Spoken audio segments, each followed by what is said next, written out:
Ah, America, filled with gun-toting rednecks wearing their flag as a t-shirt and pondering what Jesus would do while chowing down on Mexican food, greasy burgers, partially hydrogenated corn syrup cubes, and washing it all down with some terrible, terrible Budweiser, the king of beers. King. For those who've never tasted real beer, oh, please. And Europe, full of a homogenous group of people who spend most of their time measuring things in meters instead of Ariana Grande's, as every God-fearing individual should, whilst worshipping the British monarchy, rioting about football, mocking Americans and their inferior chocolate and cheeses, truth, and otherwise bent on making sure the entire world becomes socialist. Or at least so the interwebs have taught us all. But being socialist isn't just having free healthcare. But what are the actual interesting differences between people and things in the surprisingly diverse United States compared with various individuals in the vastly more diverse countries of Europe? Well, to answer these questions, we're going to do something a little bit different today, as joining me is my occasional co-host and one-time redneck turned city boy, Daven. ¿Por qué no los dos? So let's dive in, shall we? Daven, what's up? This is a different video. How's it going? It's going. Yeah, it has been a long time since we did this. This is an appropriate video, though, right? This is why you chose this. This is. We can. Daven's on the laptop, by the way. We're talking to each other live, although not for you. This will be edited. Yeah, it's a good topic. Yeah, you'll be the European expert, and I will try to represent the rednecks well, which I'm from. I'm literally from a place called Hunters, so I think it works out. Did you wear this redneck garb? Like, I don't know what redneck garb. You look like a lumberjack or some such. I did indeed. Is that intentional? Yes. Basically. Yeah, but also how I dress often. Survive. So it works out. Yeah. No, there's a mate of mine who's from Montana who lives in Prague with me, and he dresses like you. Yeah. Like right now. He wears these what are they called? There's a name for this type of shirt. Flannel? Like a flannel? Flannel shirt? Yeah. Flannel shirt. Yeah. Cap. Hey, where should we begin? We shall begin on the differences here with the home. So we're going to talk about the average home size first. So the average house size in Europe is around 56 square Ariana Grandes, or 130 square meters. And the average house in the U.S. is 84 square Ariana Grandes and 195 square meters. So the U.S., about 1/3 bigger. Would you say that's an accurate representation for you? Dude, yes. I'm surprised it's only 1/3 bigger. And I'm surprised the average house size is 130 square meters, to be honest, because that's not small. Yeah, well, I was wondering on this one, it was because it was houses, and I feel like a lot of people in Europe don't live in like actual, houses, more like flats or apartments. Yeah. That's true. I mean, somewhat. In the UK, we much more live in houses. Mm-hmm. In Europe, much more live in cities, in flats, and especially young people usually live in flats, and then when they have kids, they'll move out of the city and move into a house or whatever. I have just done this. Yeah. So, yeah, no, I think that's definitely true. Like, houses in America are always massive and always America's surprisingly expensive. I remember the last time I went to America, I think I went to see you, and I was like, dude, shit's really expensive here. I remember being there in 2008, and you were getting like $2 to £1, and I was like cruising around being like, yes, it's so cheap. And I come back 10 years later and I'm like, oh shit, American economy has done awesome while European economy has done nothing. And it was way more expensive. But houses, I guess because you guys have so much space or something, houses are always surprisingly cheap. I'm like, whoa, you guys live in these mansions, and they're like less than $1 million or something. Yeah, it's and we'll crazy. get to, though, you guys have way better interest rates on houses, though, as we'll get to in a little bit. But ooh, okay. But yeah, you crush us, especially I have a lot of experience with interest rates and houses. We're going to get into also like the buying differences between Europe and the U.S. because it's just like insane. But for now, a fun little fact, though, a little side, Australia actually has the largest average houses of any country, and it's about 10% bigger than They got the biggest space in the world, though, dude. Yeah, They're just massive. Yeah, so buying a house. Oh, we're going to jump right in. 214 square meters in Australia. Mm-hmm. Yep, or 92 square Ariana Grandes. God damn, okay. Yeah. Shit. Yeah, so buying a house, vastly quicker in the U.S., where you can do, I mean, some people, if you just have the money and you don't, or the bank just, you're just so good they'll just approve you in a day or whatever, you can literally buy a house in like a week. I've known someone who's done that, but more typical is probably about a month. But from the time you like agree with the buyer and seller, kind of agree on price and stuff, it's usually typical a month, even with inspection and everything. And in Europe, okay, in Europe, like personal experience, or like it's way longer. There's no chance you're doing it in a week. I think the fastest you could do it, pay in cash for everything to go through, and you get the keys, not, the day of handover, I think you could do it in 28 days, like 4 weeks. Really? Because there's these things called land registry and cadasters where you have to, go and sign things, and then they sign the property over to your name. They sign the property over, if there's no mortgage, just to your name. If there's a mortgage, it's you and the bank, and you actually have to go in person and bring your IDs and stuff, which feels very 20th century, but you still have to do that, at least where I live in Czech Republic. And there's no shot you're getting somewhere in a week. I just don't think that's anywhere possible, legally, even if you did it as fast as possible. What is there differences between buying a house with a mortgage, regular thing? Sorry, I think that would be 3 months. That's been my experience. I've bought properties with just standard thing, and it'd be I think from seeing the place to move in, you're talking 2 to 3 months. Are you looking at, is there a difference between Czech and the UK at all? I've never bought a house in the UK, so I don't really know, but my family have, my sisters have, and I'd say it's maybe slightly quicker, but not much quicker. I think the UK streamlines their bureaucracy a bit more than Czech, but still, there's I don't know, maybe some UK people can chime in the comments, but I don't think there's a shot you're getting it done in a week. Yeah. And then my parents were just moving house for 6 months. It dragged on. There was all sorts of problems, and then they were oh, well, this wall's falling down. So they needed to get someone in to do a quote and a safety inspection, and then it'll be well, we need to know, and then they'd be negotiating the price based on this wall falling down, and then someone could come in at the last minute and do something called gazumping. I don't know if you're familiar with this term. What is that? Yeah, it's a brilliant word, right? And unless I'm wrong, I believe this means you have said, yes, I want this house for 250 grand or whatever, and then someone comes in at the last moment just as you're getting everything done. It'd be I'll give you 260, and there's no reservation system, so that person they just start the process again with the person who's offered 260. So I think that's what gazumping is. I just really like the word, but and that of course slows down the whole process, and then that person might pull out, and then they might go back to the original 250 person and be what's up, you still want to buy it? And be I'll give you 240, and it's this crazy. Yeah, because I was wondering, because some of the examples I was seeing was even as much upwards of a year to buy a place, and that just seemed crazy to me. But definitely not unrealistic. But that process, and I just don't even think that's a thing ever in the U.S. for a year. Usually what happens is you'll sign, once you agree on the thing, they can't take other offers. It's yours unless there's something wrong with the inspection or things like that. There's ways to get out of it, but not just because someone wants to pay more. That's not a thing. I think I moved into a new house last month or December, so a month and a bit ago. I don't know, but I think from time of first seeing the property, first going to take a tour or seeing it online and taking a tour a few days later, to moving in, for me, it's 2.5 years. Wow. So it was not entirely just the bureaucracy thing. I think we closed on the house in 6 months. Then, because the house is in a protected area where you have to meet all these special building codes, it took us a year to get permission to do this, to knock down an interior wall, to put an extra door on the outside because there was no door to the back garden because insanity.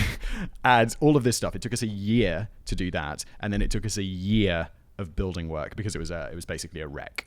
To bring it up to a livable standard. We still have builders in the house every day, but it is livable. 2.5 years, my dude. That's crazy.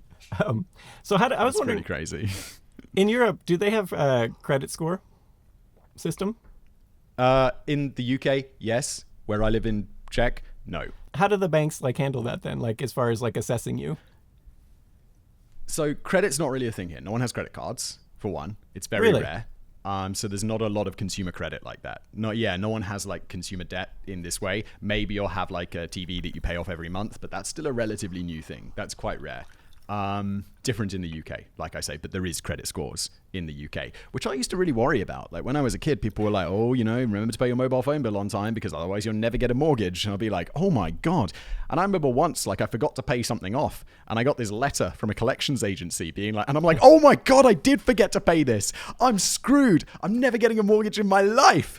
And I mean, I didn't need to, but I did check my credit score like a couple of years later and it was completely fine. So all of this, like, don't pay your shit, like, it seemed to be not nonsense, but I was not very worried about it. No, it recovers pretty quick in the US as well. Like that's because like if something's not on auto pay for me, I don't check my mail, and like I'll go like 3 months without checking my mail because why would you? And so like I'll eventually like oh man, so like everything has to be auto pay or I'll forget about it. It's just. I think I was still a student, so I was just living at university and all my mail would just go to my parents' house. And I got back and I was like, oh, there are many letters asking me to pay this. And then they get progressively more aggressive. Yeah. How do they do it? In Czech, you just have to give them your last 2 years of tax returns. And then they just decide whether you're rich enough or not. I mean, yeah, that makes sense. So, which seems like a good system. It's like, that's how much money I have. Are you gonna, and like, I think the 2 years so they know that it's not just like you didn't somehow shove it all into 1 year so you can get a bigger mortgage. It seems like a pretty good system. It does. I mean, there's a reliability factor of like someone might actually have make a lot of money, but maybe not, be the most responsible or, whatever at the same time. But yeah. Yes, I'm always surprised. Like they're like, well, my living is not exactly famously reliable. It's like, YouTube people rise and fall. And I have a fairly large mortgage that I'm surprised they gave me because I'm like, yeah, but what happens if I'm not doing so well in the future? What do they? Is it typically like a 30-year there for homes? A 30-year like mortgage? Yeah, I have a 30-year. I've had 3. I've had 120 and 2 30 years. Nice. Yeah. The interest rates though, I was looking at this, is crazy. In 2022, it was down, like in France was under 1% average, which is I don't even know how that's supposed to work with inflation, but it's jumped up. Are you talking central bank rates or mortgage rates commercially available? It was just like the effective mortgage interest rates measure all mortgages and interest bills paid is what this graph that's is. super low. Yeah, I mean it's jumped way. I had up 1.87. That's crazy low. And like the U.S. You want to hear the craziest part? Yeah. It was something called a full offset mortgage. So it was 1.87%, but let's say I have a mortgage of £100,000. If I have £100,000 in the bank, my effective interest rate is 0. And then there's another one, but now, I mean, I don't know how it is in the US, but interest rates have gone up like crazy in the last 2 years. So now I think they're sitting about 6%. But and you guys have this thing where you can fix it for 30 years, right? Which to me is bizarre. Yeah. Like the best fixation you can get here, and you pay for it, is 7%. So I is 7 years. So 2 years ago, when I got a mortgage for my current house, I fixed for 7 years at 2.5%, and now I'm very happy because it's like at 6%. And it's like just money sitting in the bank is making more interest than I pay on my mortgage, which is nice. But yeah, I don't know how we got there. Was that the question? Yeah, no, that's fascinating. I think the U.S. right now is up at... We should start a finance channel with how this is going. Let's move beyond terrible financial advice from Simon and David. To the actual system, interesting differences. So, automatic locking doors, is that a thing apparently in Europe? Where it just like your door to your house, it just automatically locks, you're not manually Yeah, it's called a latch. You don't have latches? Well, usually like at the house door, it's not auto-locked. You have to like put your key in and lock it when you leave. Oh, no, we don't have that. No, you just pull it shut behind you and you make sure you got your keys on you. And you might be thinking, well, aren't you going to get locked out all the time? And it's like, no, because we've been doing it since we're kids. You're always grabbing your pocket to make sure you got your keys. And people will generally have like a key hidden somewhere in the garden or in a little lock box. Or, dude, I just bought a smart lock and installed it. So now I don't even carry keys. I just roll up to my house, hit my phone, and it's like, and you go in. I'm like, nice. Yeah. No, in the US, at least I'm sure there's someone who's going to, in the comments will say, wait, I had one of those, but no, I've never had a place that had auto locking. You shut the door, then you put your key in and you lock it, and then you go. I understand why this is a bad system, because people will get locked out of their houses on occasion, but it's also really good because then you're never forgetting to lock your house. Like, yeah. And, crime. Yeah. So I remember one time a while back, you were saying like they're in your building or something in Czech where it also locks on the inside. Am I completely remembering correctly? Wait, what do you mean? There was something Like, to do with like doors we in were the house? discussing You'd never knock on a fire bedroom. code, like in your office or something, where you could get locked in the building. No, I know what you mean.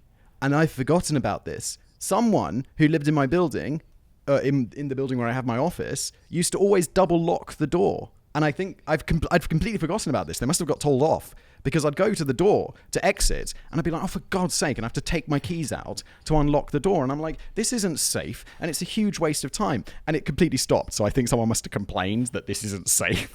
And Well, so now that doesn't happen anymore. It's just a latch. This is what I was wondering too, because I was reading when I was looking at like the differences, and one person was noting that it's common to, wherever they were in Europe, I can't remember now what country, but it was common to have keyholes on both sides, so you could lock it with the key on the inside as well. And that just seems like, why would you ever want that? Like, why not have it, like in the US you would have like a little, like maybe a little latch where you could lock it on the inside, but you don't need a key to do it. You can just lock unlock.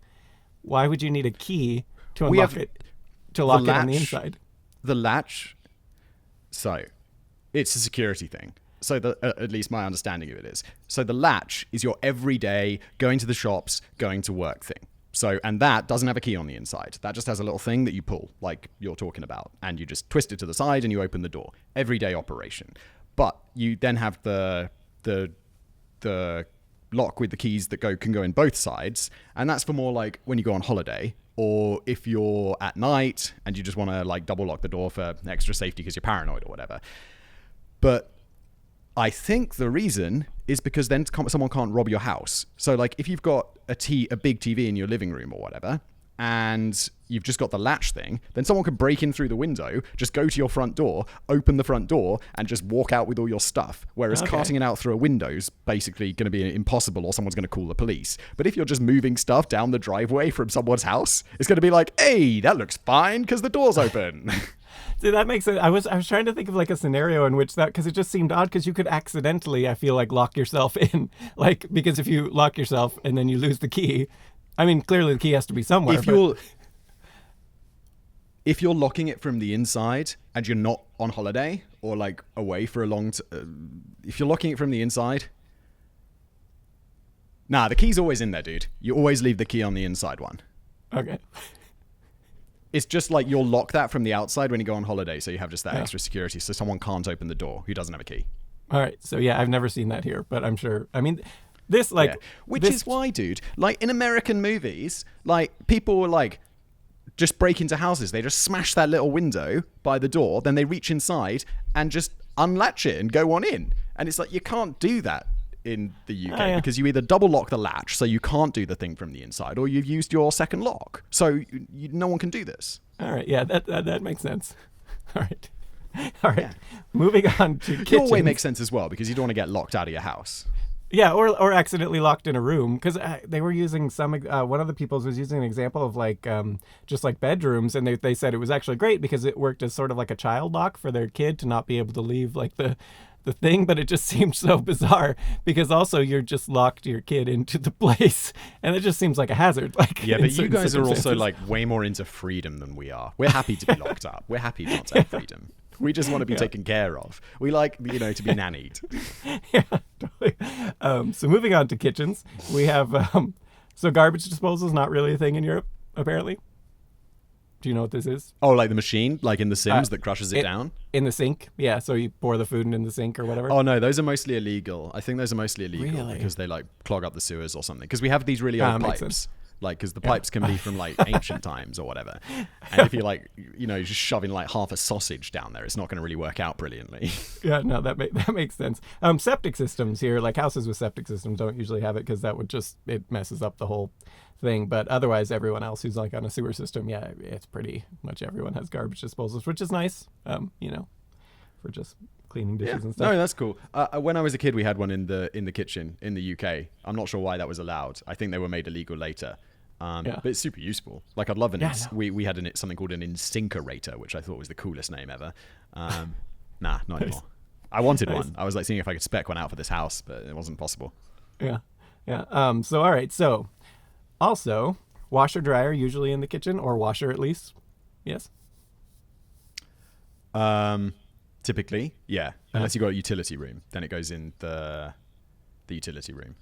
So I wanted to ask a very about middle class thing that people are going to be like, Simon, you're so privileged. But I never had a washing machine in my kitchen, but I know that's a thing. My nan had a washing machine in her kitchen. Yeah. So And washer dryers, dryer. dude. Dryers are something we imported from America. Like we'd dry our clothes outside typically. Yeah, like a towel rack too. Also, like or like a rack, like a drying rack. Yeah, you'd have a towel rack. Yeah. A drying rack. Yeah. Yeah. Yeah, that's Yeah. so weird. Which But is I always want aesthetically great when it's in your kitchen. yeah, I want to know about the washer dryer all-in-one unit because that's like barely starting to become a thing in the U.S., but I feel like it's very common in Europe. And like, how do they actually work? They kind of suck. I have one. It's too bad. I have one, and it's not very good because the problem is, it's like every single one of them is like it can handle like 8 kilograms. So 4 Ariana Grandes. Like that's way. She doesn't weigh 2 kilograms, does she?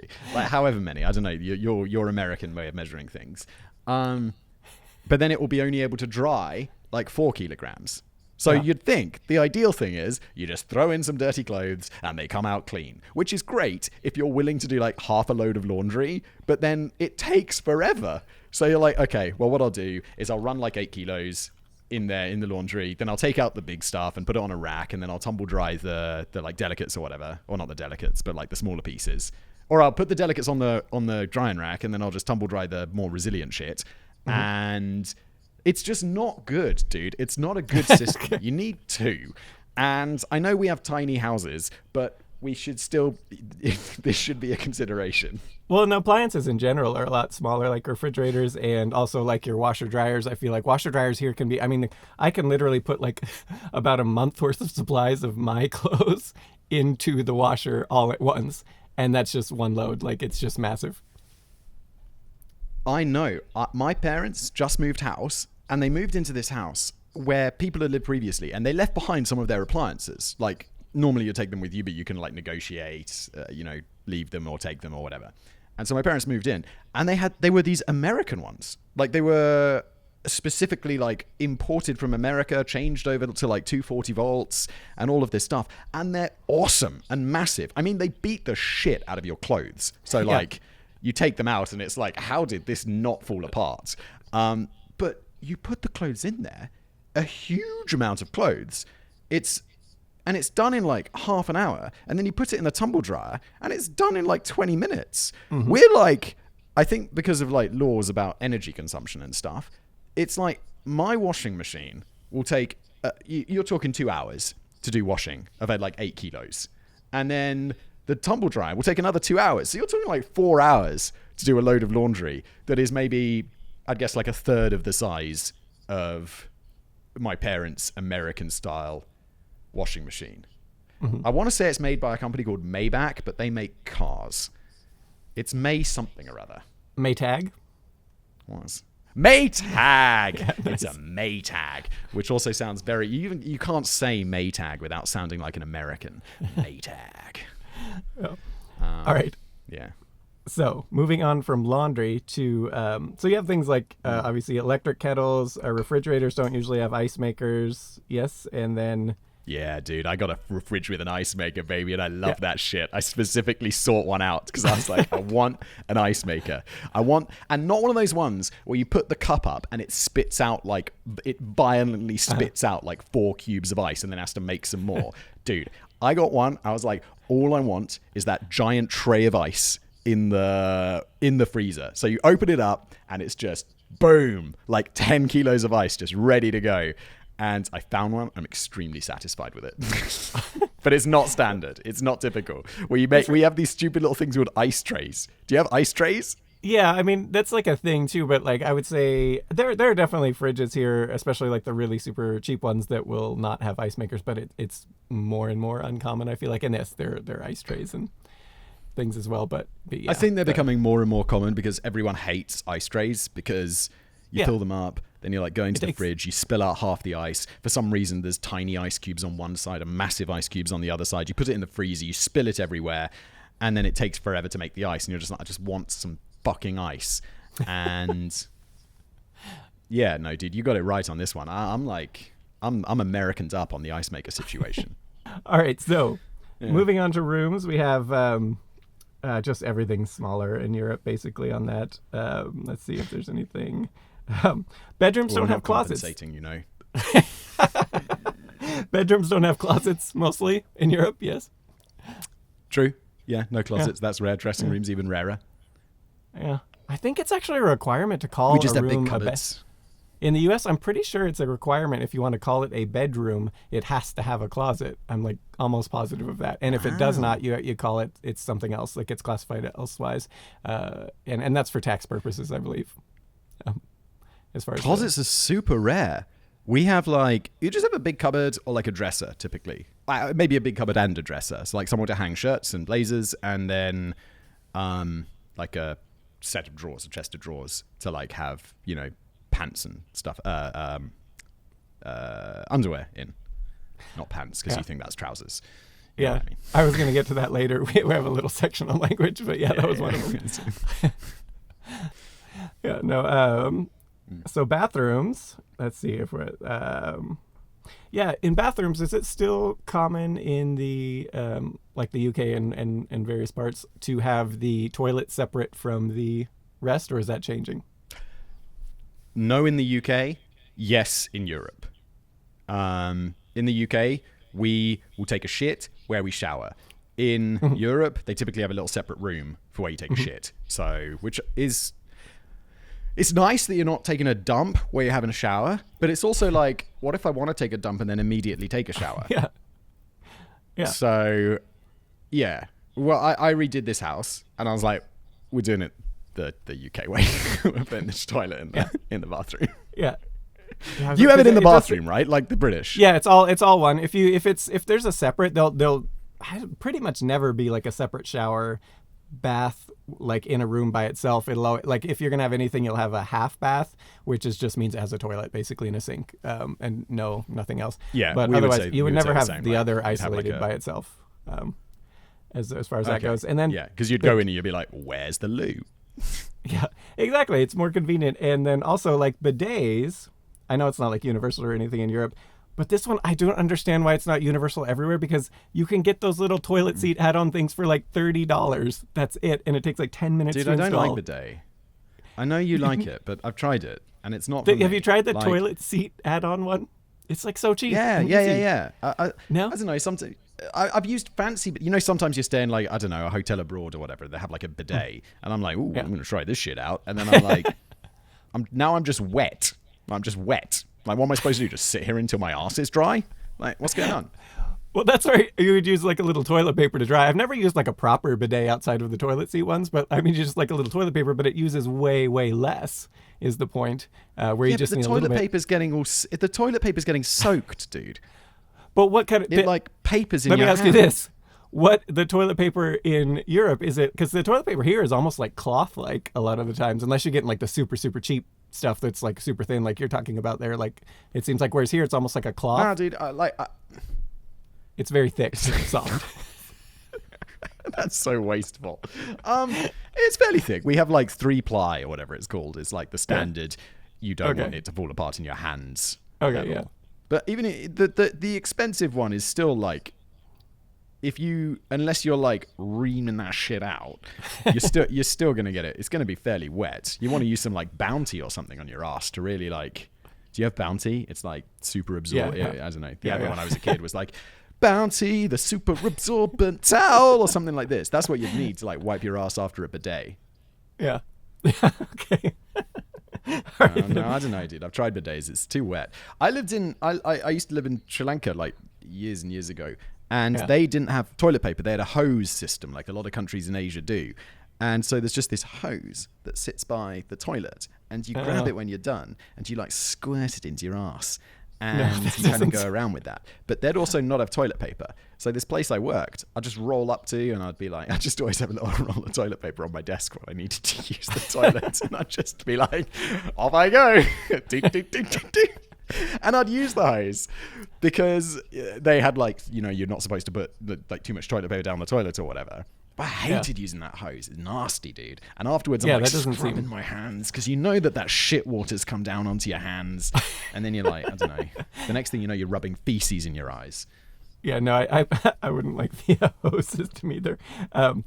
Bathrooms there typically in Europe, or at least the UK, you don't have plugins and stuff? What's a plug-in?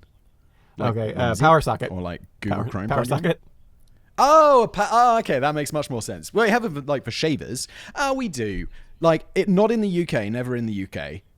Because I think the electricity works slightly differently because it's not a fast trip system. It's like a ground system or something like that. Yeah. So like everything's grounded, which I think could be a problem if something gets wet. I don't know. I'm not an electrician. I don't know about this stuff.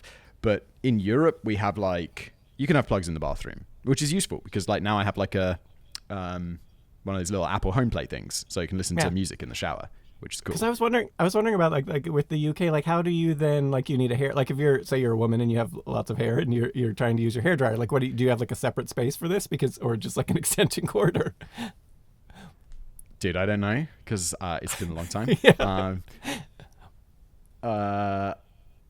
For shavers, there's always there's a plug next to the sink higher up that's like for shavers only, and I think it's at 120 volts or something, so it's lower rather than 240 or something like this. And then it's like an American style, not an American style, it's like a European 2-prong that you can plug into.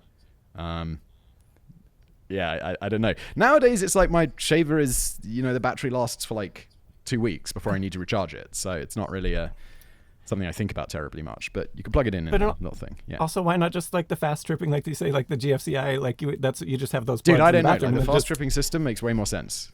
Like I'm into the fast tripping system because then it's like, okay, yeah, it's okay. I was using too much stuff, and then you just go flip it back on, and you're done. Easy. Okay, this one. No, I read some people were commenting on no mixing taps on the hot and cold water in the bathroom. So you just have That's hot. bullshit. Yeah, we have that. No. Dude, it's not. Like, okay, because I was gonna say that one just made no sense because that's like a simple thing. Nah. It made no sense to me, so that's good to know.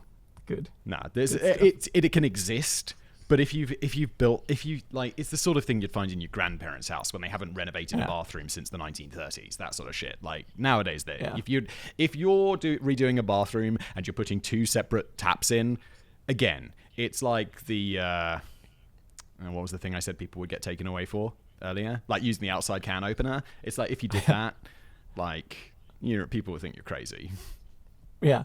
Yeah, for like a bath and stuff, I could see it still being there because then it's like you're running a bath and it's all mixing together. So you kind of just choose the hot and the cold. And I got no excuse for that. That's still stupid, but at least it's less stupid. But yeah, no, I'd never do this. I'm not insane.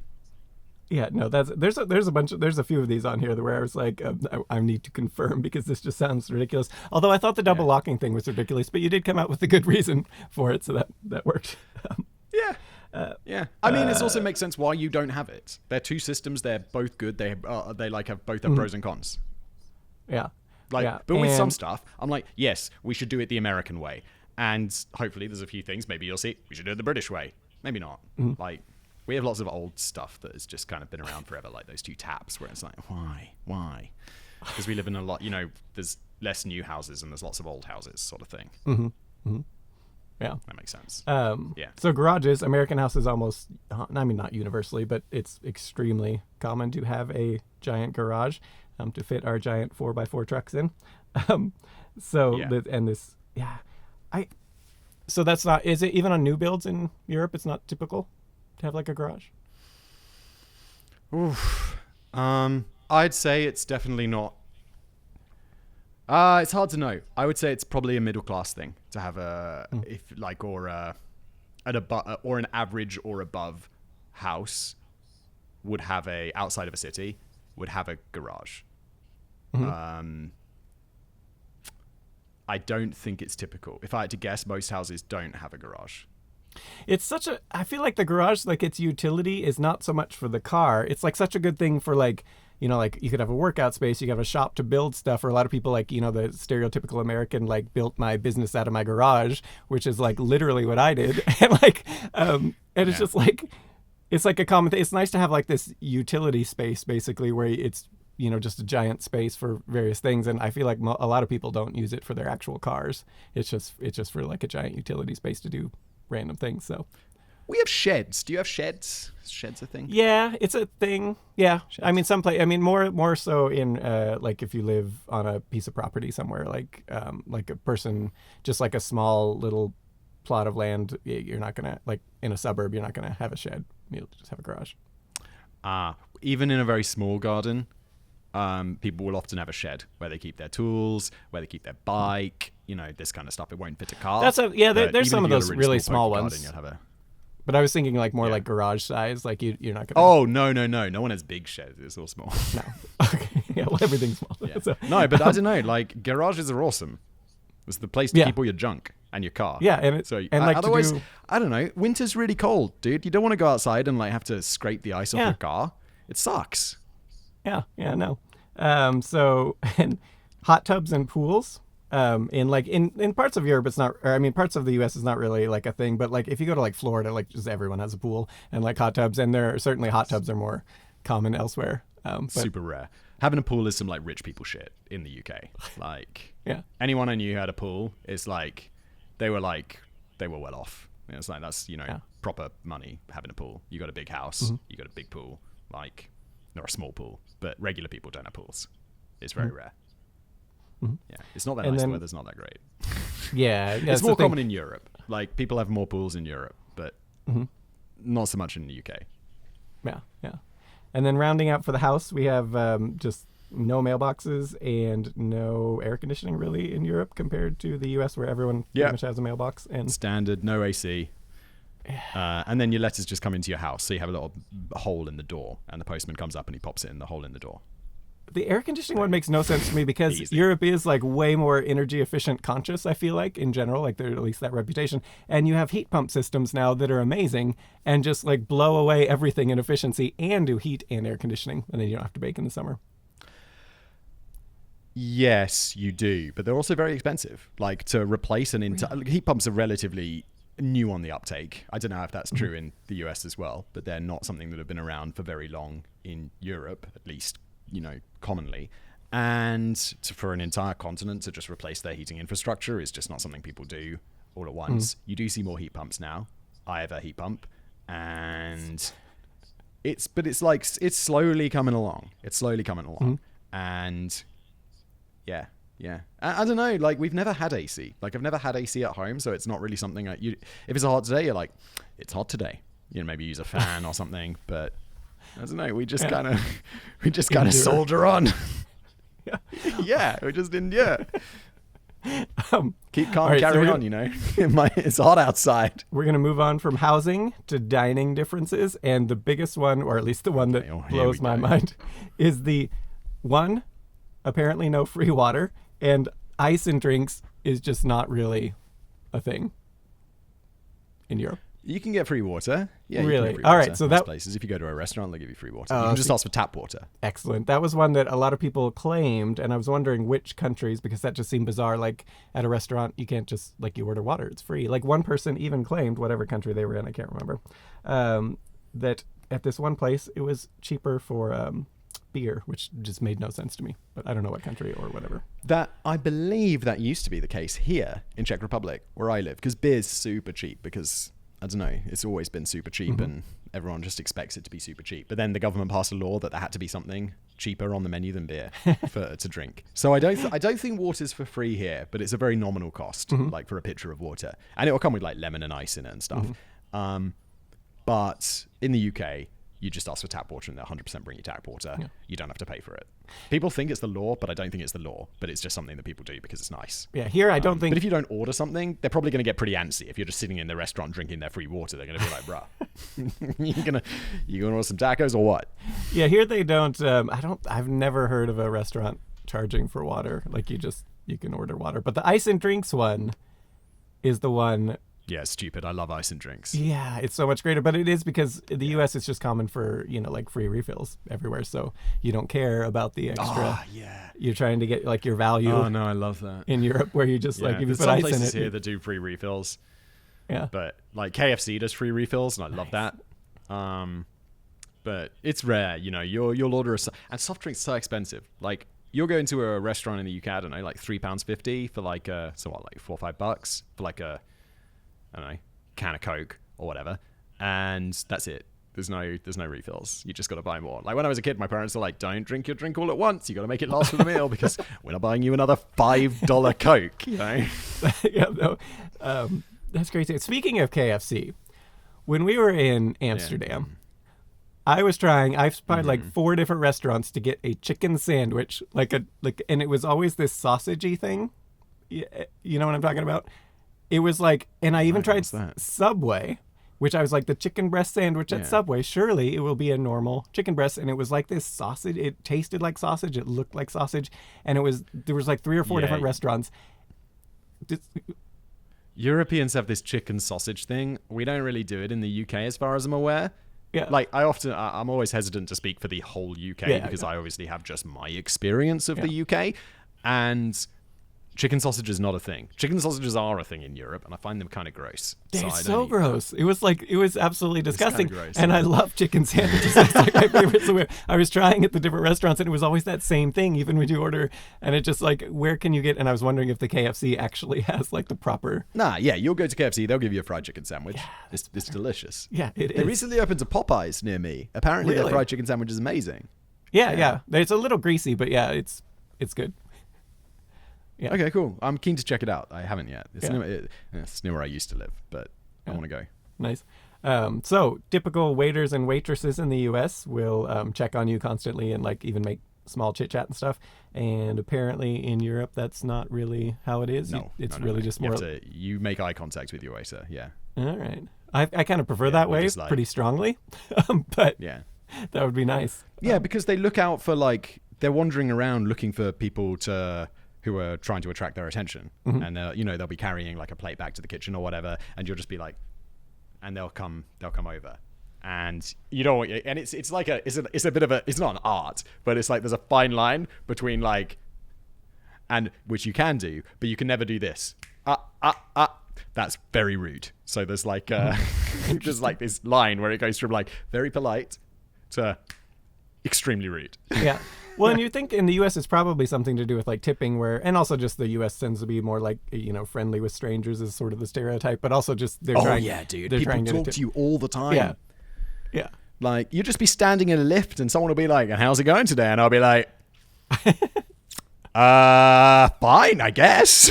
Yeah. How are you? Yeah. Do we know each other?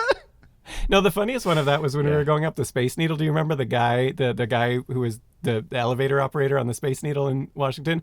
And he was like, so I found out something today. And he like looks at you. Oh, God. Yeah, no, I find this too. But that's not because it's like just friendly. That's because he knew who I was. No, which that I was always just found- funny. Which I like. Yeah. But it's like, it's not uncomfortable. It's just like, Well, I see. when you're in an I elevator see. full of people and now they're all looking at you, I feel like that would be. Yeah. That was mildly uncomfortable. It was funny though, from my perspective. Yeah. When it's not you, it's funny. Yep. No.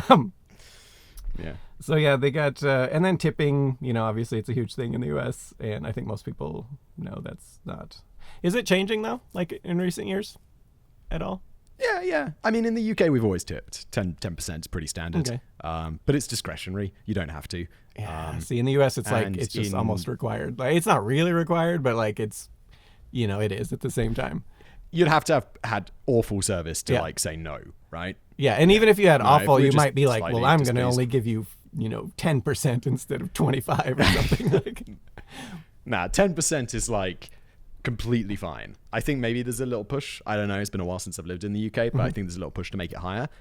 But I don't know. Like when you're a server, you're making, it's unlike the US, where I think a lot of states, they have like special laws about how much servers can get paid, right? Because they make money on tips as well. yeah, Like, they we don't need to. have that. Minimum The wage pay is still pretty low. applies. Some places, yeah.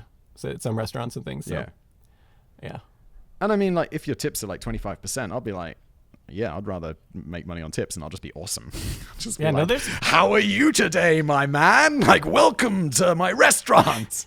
No, there isn't. If you're like at bars and stuff too. More like, free Coca-Cola? well, like at bars is where you really like if you're a woman who's reasonably attractive and you dress sort of like not a little bit in a way to get more tips and stuff, you can rake in the money at like bars and stuff, particularly because Yeah.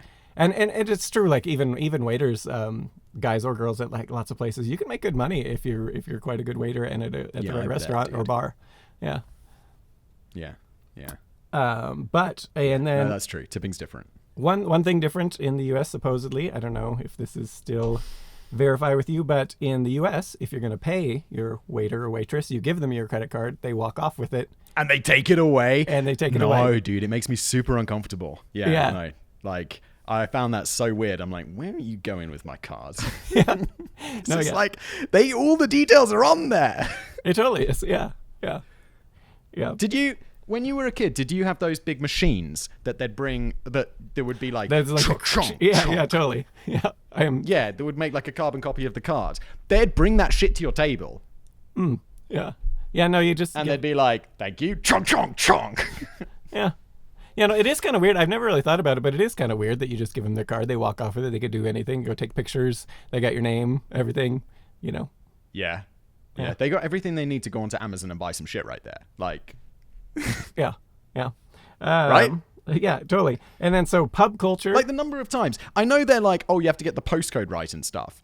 But the number of times that I've used like... a business credit card that's registered to my office and I've accidentally put in my home address or something. Every time they're like, you're golden. And I'm like, well, this doesn't seem secure at all. No, and signatures are meaningless these days. Like nobody looks at them anymore. Like it's not like a thing. Dude, if I got my wallet right now, shit, I'm going to get my wallet. Hold on. Doesn't even have a space for a signature. There's nowhere to sign this. I don't want to show that on camera, but there's nowhere to sign this. Yeah, there's nothing. It doesn't even have a signature spot anymore because we don't sign for things. Yeah, nobody cares. Like on the other side, you could literally just, we did that video on it once where you can do an X, you could draw a picture as your signature. Like it doesn't matter. Nobody cares. Yeah, no one cares. It's like not a thing. But so moving on from there to pub culture and drinking in parts of Europe and whatnot, which in the U.S. If you're going to like a bar that regular, like extremely regularly, maybe you get off work, you go to the bar or whatever. Most people, you're probably an alcoholic. Like people will think you're an alcoholic, and you probably are in the U.S. if you're doing that. Whereas I feel like in the U.K. or the Europe in general, it's just like a thing everyone does. The way I look at it is, if you drink in America, you're an alcoholic. If you're in the U.K.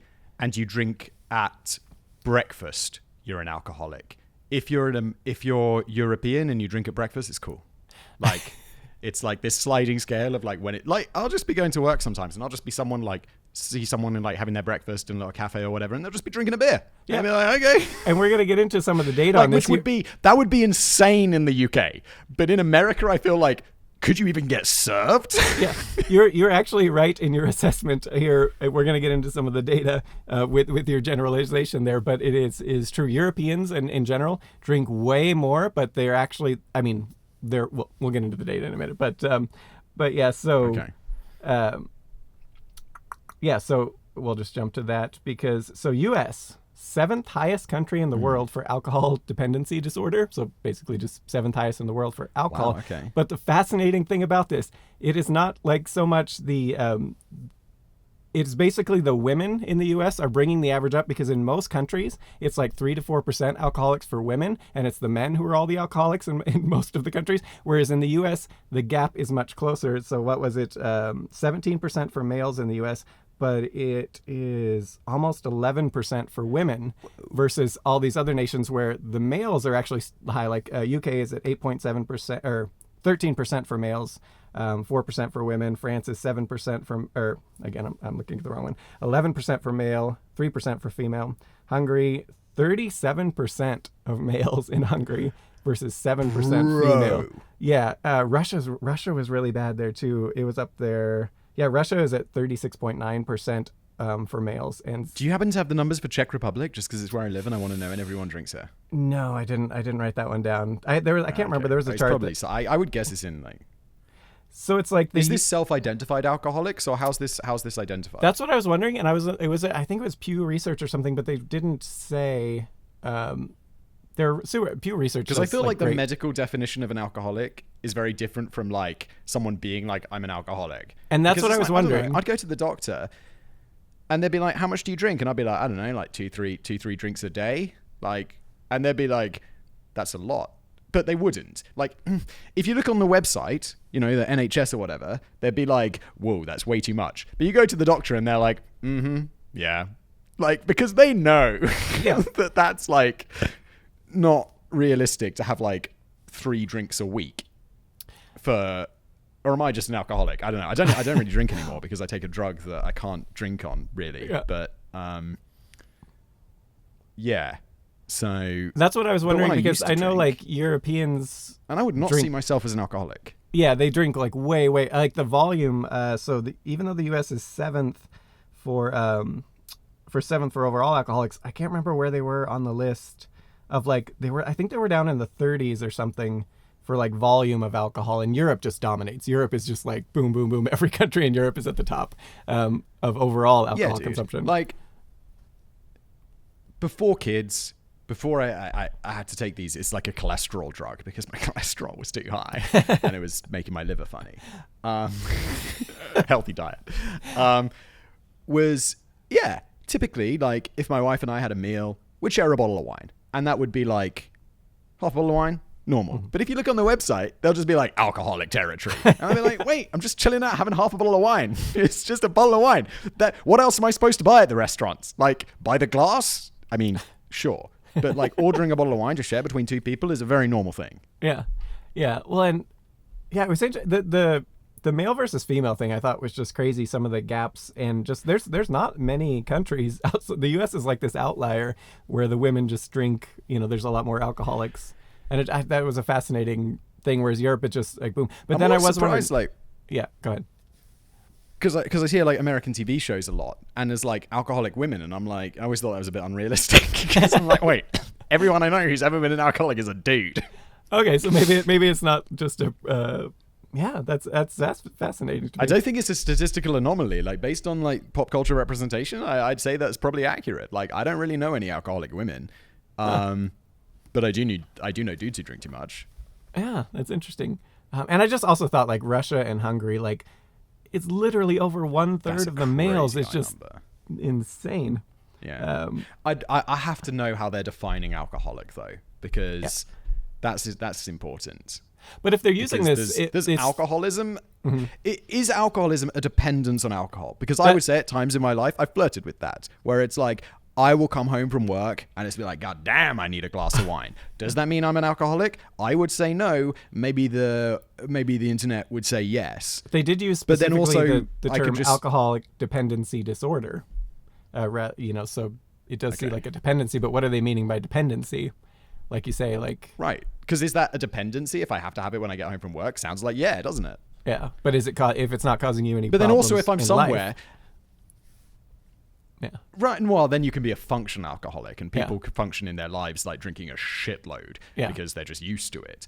But also, like, I would think if I was just traveling for a day or I was staying somewhere and there wasn't a place to get a beer, it's not like, I'd just be like, okay, it's fine. It's not a big deal.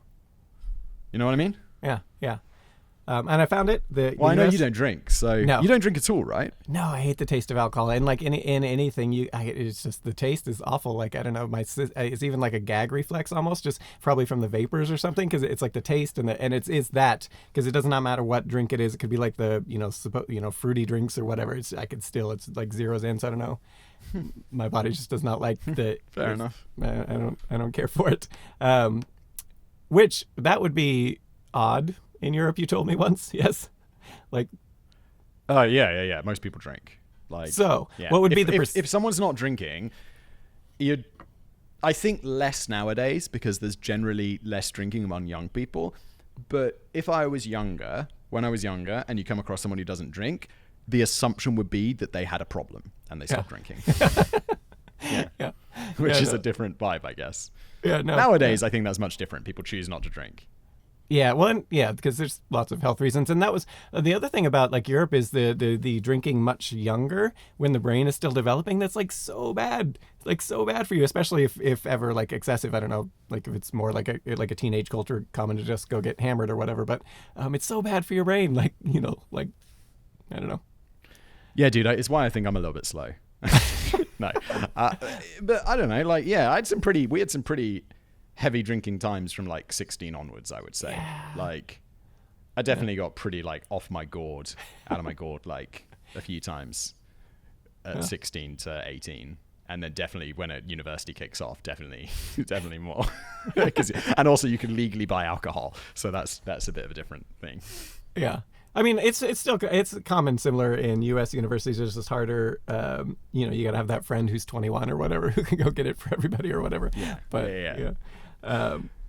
But we just find places that would serve us. Like, it was surprisingly easy to find like a pub where they're just not going to check your ID and they'll just be like, "Hey, you look about right." Places we get in so much trouble in the U.S. like lose their liquor license. Dude, I remember when we were there. I got ID'd. It's like, bro, I'm like 34. Like, wow.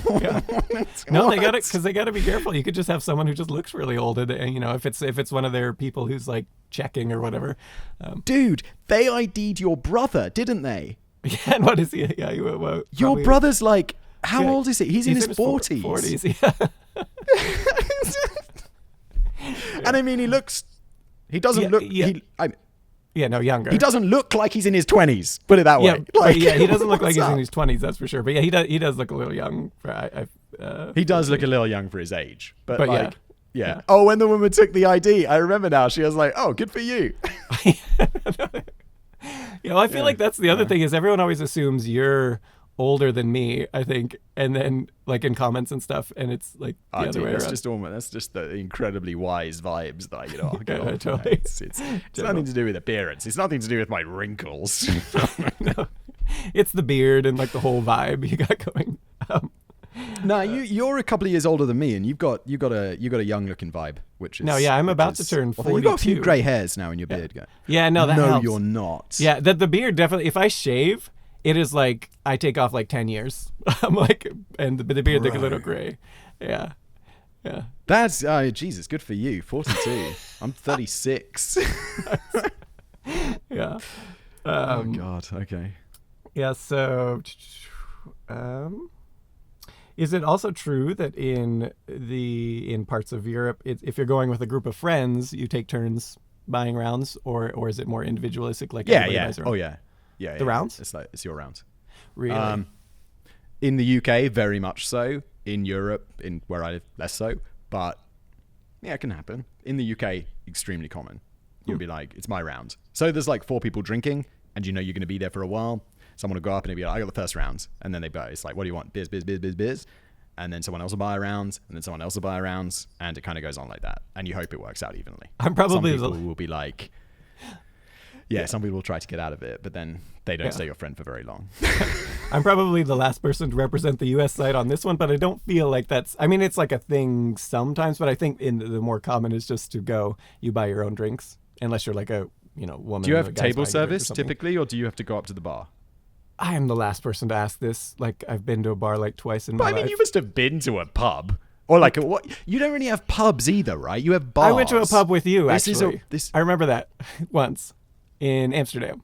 It was Wait, like where? That was literally the first time I'd ever been to like a bar or a pub.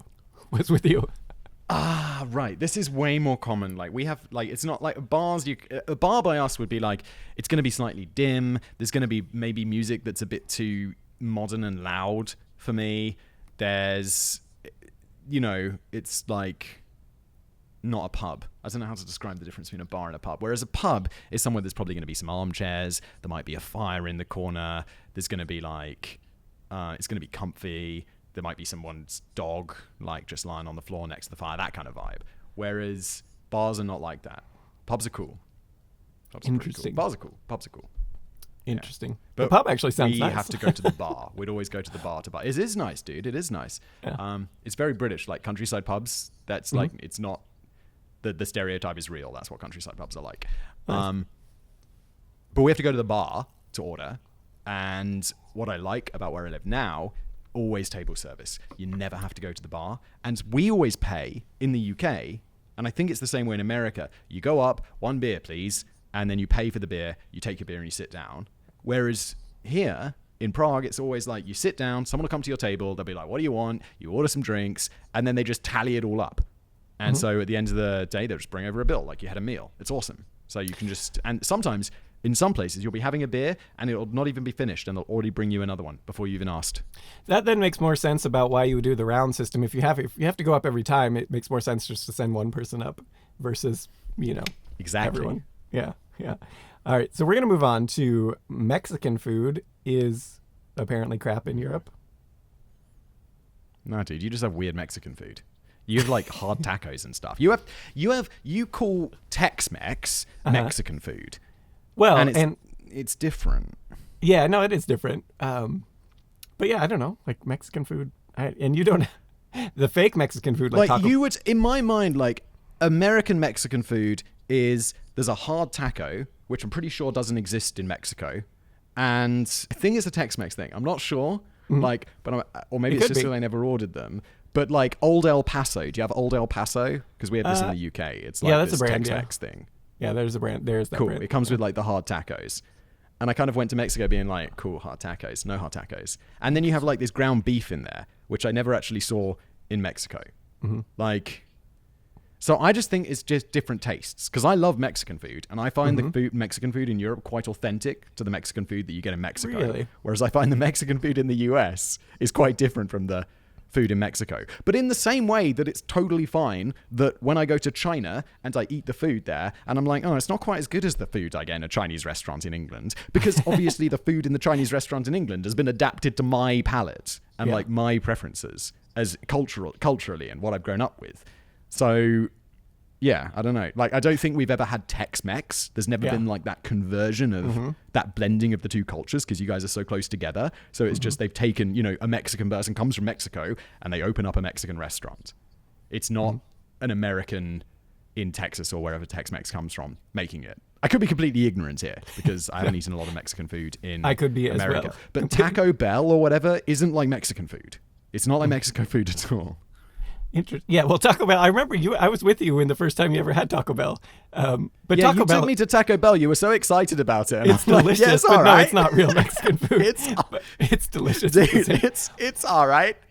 I went to Taco Bell again. I was in Barcelona last year, and we don't have Taco Bell in Prague, and they had a Taco Bell, and I went inside, and they had this thing from like 4 to 6 o'clock. There was like Taco Bell happy hour, where for like you got 2 beers and like 5 tacos, and I swear to God it was like €5 or €6 for 2 beers included in the price and like a whole swath of tacos.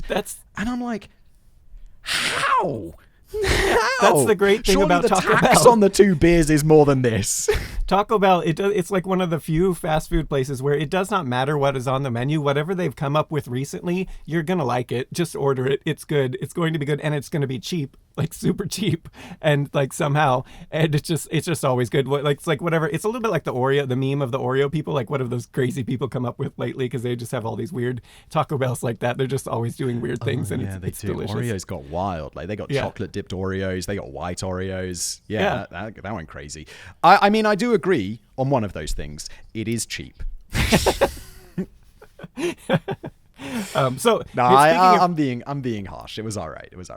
Speaking of cheap, someone mentioned, and I didn't really understand what was so special about this, but there was a few other commenters that came in from Europeans who've moved to, I think it might have been from the UK, so it might be UK centric, to the US, and they were like, I missed the meal deal. What is this? Oh, yeah, no, that's quite a British thing. That's definitely a British thing. Like you'll go into a supermarket or whatever and you can get a sandwich, a packet of crisps, a packet of chips, or crisps as we call them, a sandwich, and a Coke or like a soft drink of your choice. And it'll be like, I don't know, £3 or whatever. And then you can just take that and it's like, cool, you've got your lunch. You got a sandwich, you got a side of chips, crisps, and you got a drink. £3. It's cool. I used to do it all the time. I feel like there's some places here that do it, but it's not going to be that cheap. Like it's going to be a lot more typically, but there are some. But yeah, but the cheapness was also the thing. These are not like. Yeah, it's not. These aren't like gourmet sandwiches. They're like a prawn sandwich that you bought in Tesco or like I don't know what's your equivalent of Tesco, like Walmart or something. Maybe Tesco's a bit nicer than Walmart because Tesco's Asda's like Walmart. So I don't know. What's your mid-level supermarket? Probably like for Pacific Northwest, it would be like Fred Meyer. It's like a nicer Walmart, basically. Cool. So it's like going into Fred Meyer and you buy like a packet of cheap crisps or like middle of the road Lay's. A Lay's like average crisps are you? They're like our standard definition of average crisps. Not great. They're not like kettle chips. They're not like delicious. They're not like the cheap budget one. They're just like crisps. And then you get like a reasonable sandwich and a Coke. And it's cheap.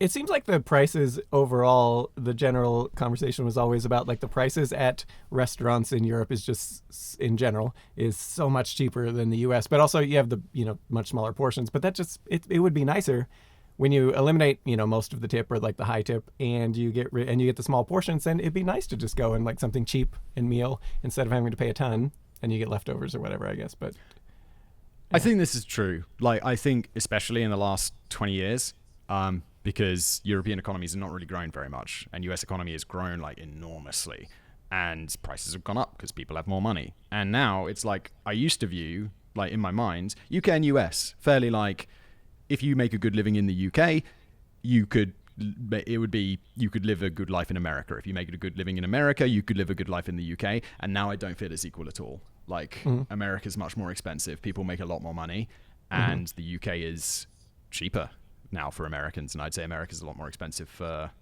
UK or Europeans in general, because that's your when we get to the work crazy, part. it just keeps growing. The US is US, people make a lot more, but things are more expensive as well. Make so much more.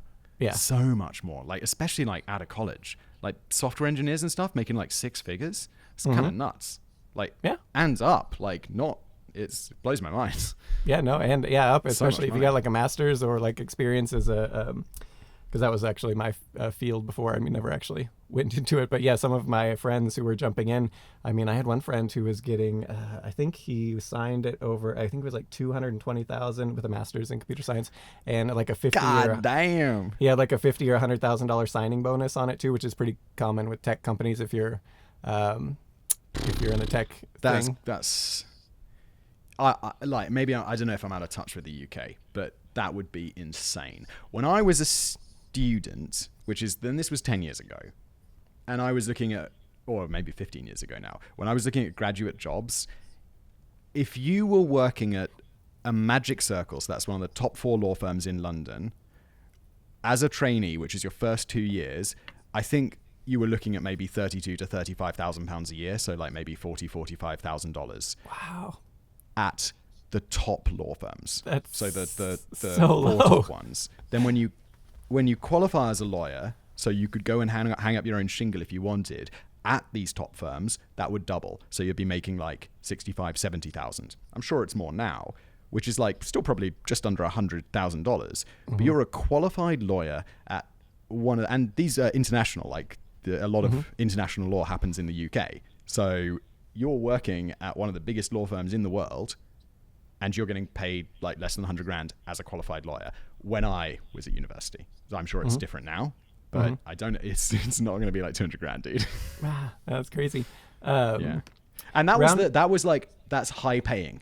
That's like, you've got lawyers, investment bankers, maybe some like smaller niche things like tech, but investment banking and law were the ones where there was big money after a couple of years, and the big money is still less than $100,000. Yeah, that's different game. It's fascinating. Yeah, I mean, you do have in the U.S. though. One thing is like the work.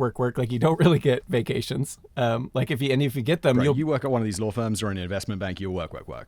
Okay, yeah, because in the U.S. it is like your vacation. You'll a lot of companies like you'll be guilted into not taking, like if you take a vacation, it's like, oh, I mean, not every company is like that, obviously, but it's not uncommon, and things like that. And the average American work week for like if you're like a salaried employee or whatever is 47 hours, and 40% past 60 hours. That one seemed crazy to me. Whoa. Yeah. So while you're making a lot more. What's it in the UK? I'd guess like 37. Let's see. I did not write UK. France is at 35. Netherlands is at 29. How does that even work? Like, no, really? That seemed odd to me. Wow. Like that seemed like such a low. Like how do you even function as a business when you're? I don't know. Yeah, I mean you pay less. Can I guess. you imagine just working? If that was me, I'd work 2 15-hour shifts and then like have the rest of the week off. if it was that flexible, I'd be like Monday and Tuesday are going to be brutal. But then I got until Monday morning. Yeah. No, I had a job at the Park Service a long time ago where I did that, where they didn't really care. And I would work like 14, 15 hours. It was like a student thing. So it was like a special. I wasn't like one of their main, but they didn't really care. But then I could just knock out a lot of the hours for the week. I think it was on a grant or something. So they didn't care. But Yeah, But that's cool though. Yeah, no. So, yeah, France even has like they had the right to disconnect bill. Have you heard of this? Where it's Oh, I have heard of that. Where it's they like- can't be hassled outside of work, right? yeah, at certain times you're just not allowed to send and receive emails and texts and things like for work related. It's just Yeah. France has a reputation in Europe though for being the country that does this. Like it's a stereotype, and on it, I like it. Like I think it's a cool vibe. That they, just drink some wine in the afternoon, take it easy, don't work too hard. I think that's cool. Yeah. But they have a bit of a reputation for this, so I don't know if France is. Although the Netherlands has 29, which surprises me because Netherlands people I always saw as they seem quite industrious. But I don't know. There was it was also I was reading some American comments of experience of working in Europe, and they did say like getting anything done, and obviously these are isolated, anecdotes. It might just be the company, but like getting anything dude, done. I know where you're going. It's so true. It takes it's like- forever. It's just like a major headwind, and it was just everything slower pace. Everything they were, a few people were noting that like if you have some better way to do something, it's like more modern or whatever. If it's not the way that's always been done, it's very hard to get it's them gonna to that's gonna be shift. a struggle. Yeah, and whereas in the U.S. it's a little more like what's the best, fastest way we can get this done? Let's do that. I mean, not at every company, obviously, but quite a bit. Weird how your economy has done so much better. Yeah. Yeah. So there's advantages, but yeah.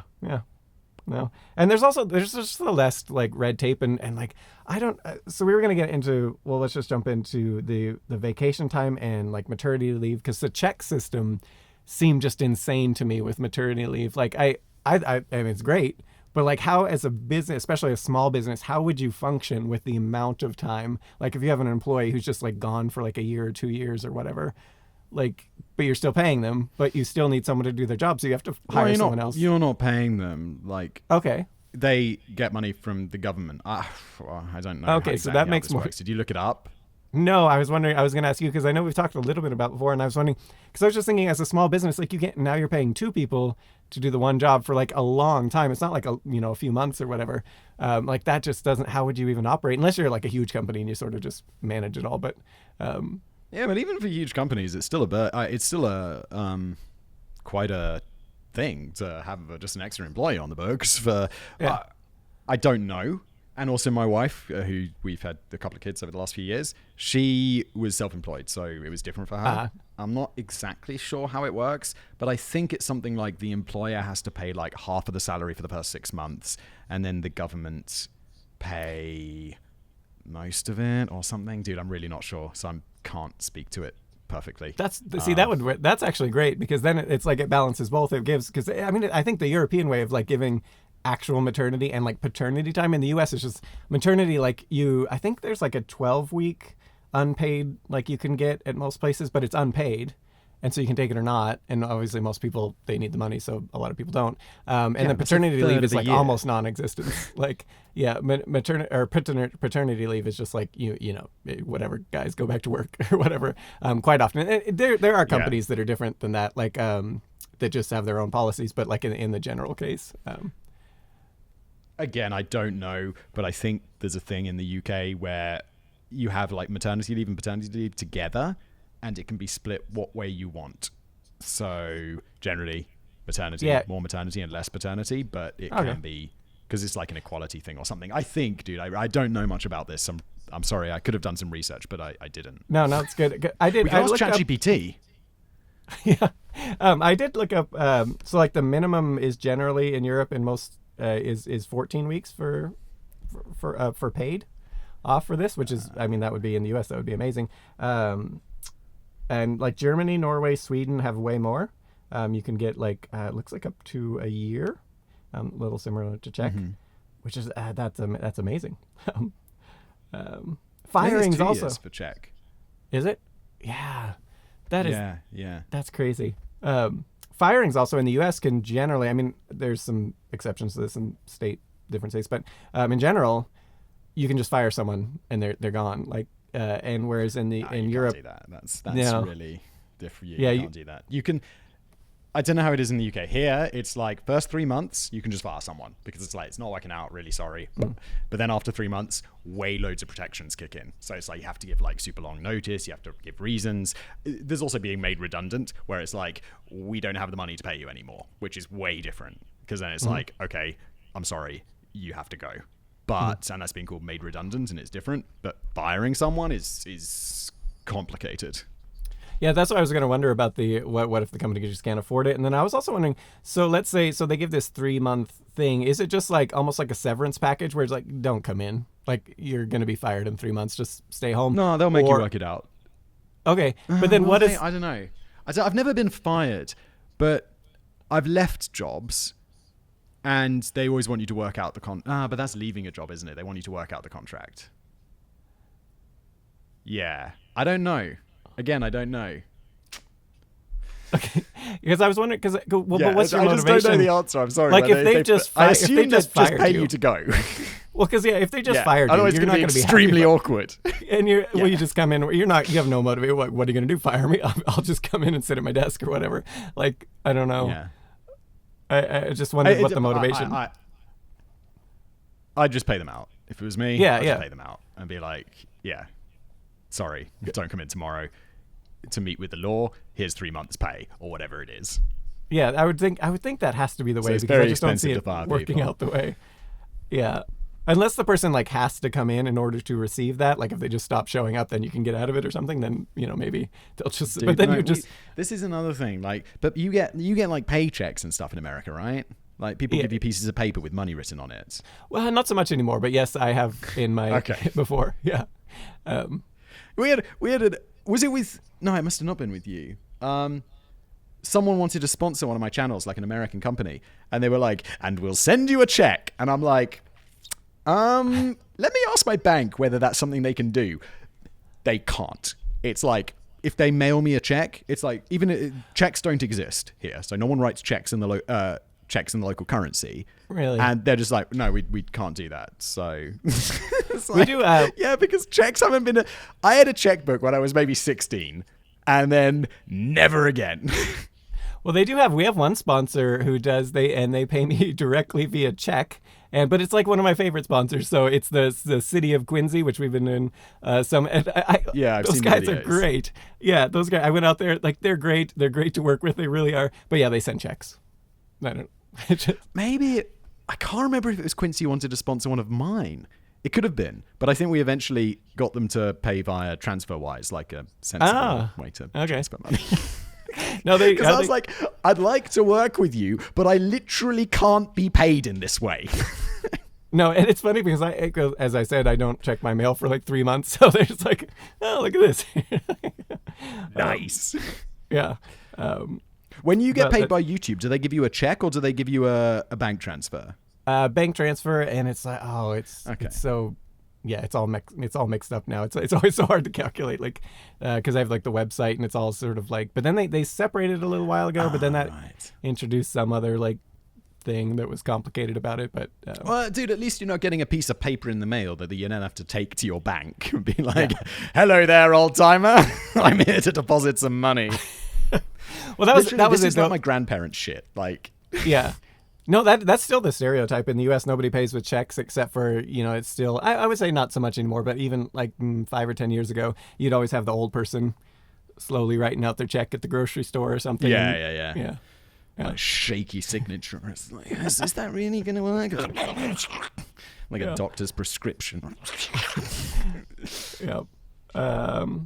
Cashiers in the U.S., and I just thought this was cashiers in the U.S., like at grocery store or whatever, they're always going to be standing. And like, it's just, there's so many jobs like that where there's no reason for the person to stand, but they should be, because they could be sitting down and doing their job just as well. And some commenters noted that in Europe, they get chairs or whatever, like little stools or whatever to sit on. Sometimes. When I worked at a supermarket when I was a kid, it was like 16 to 18.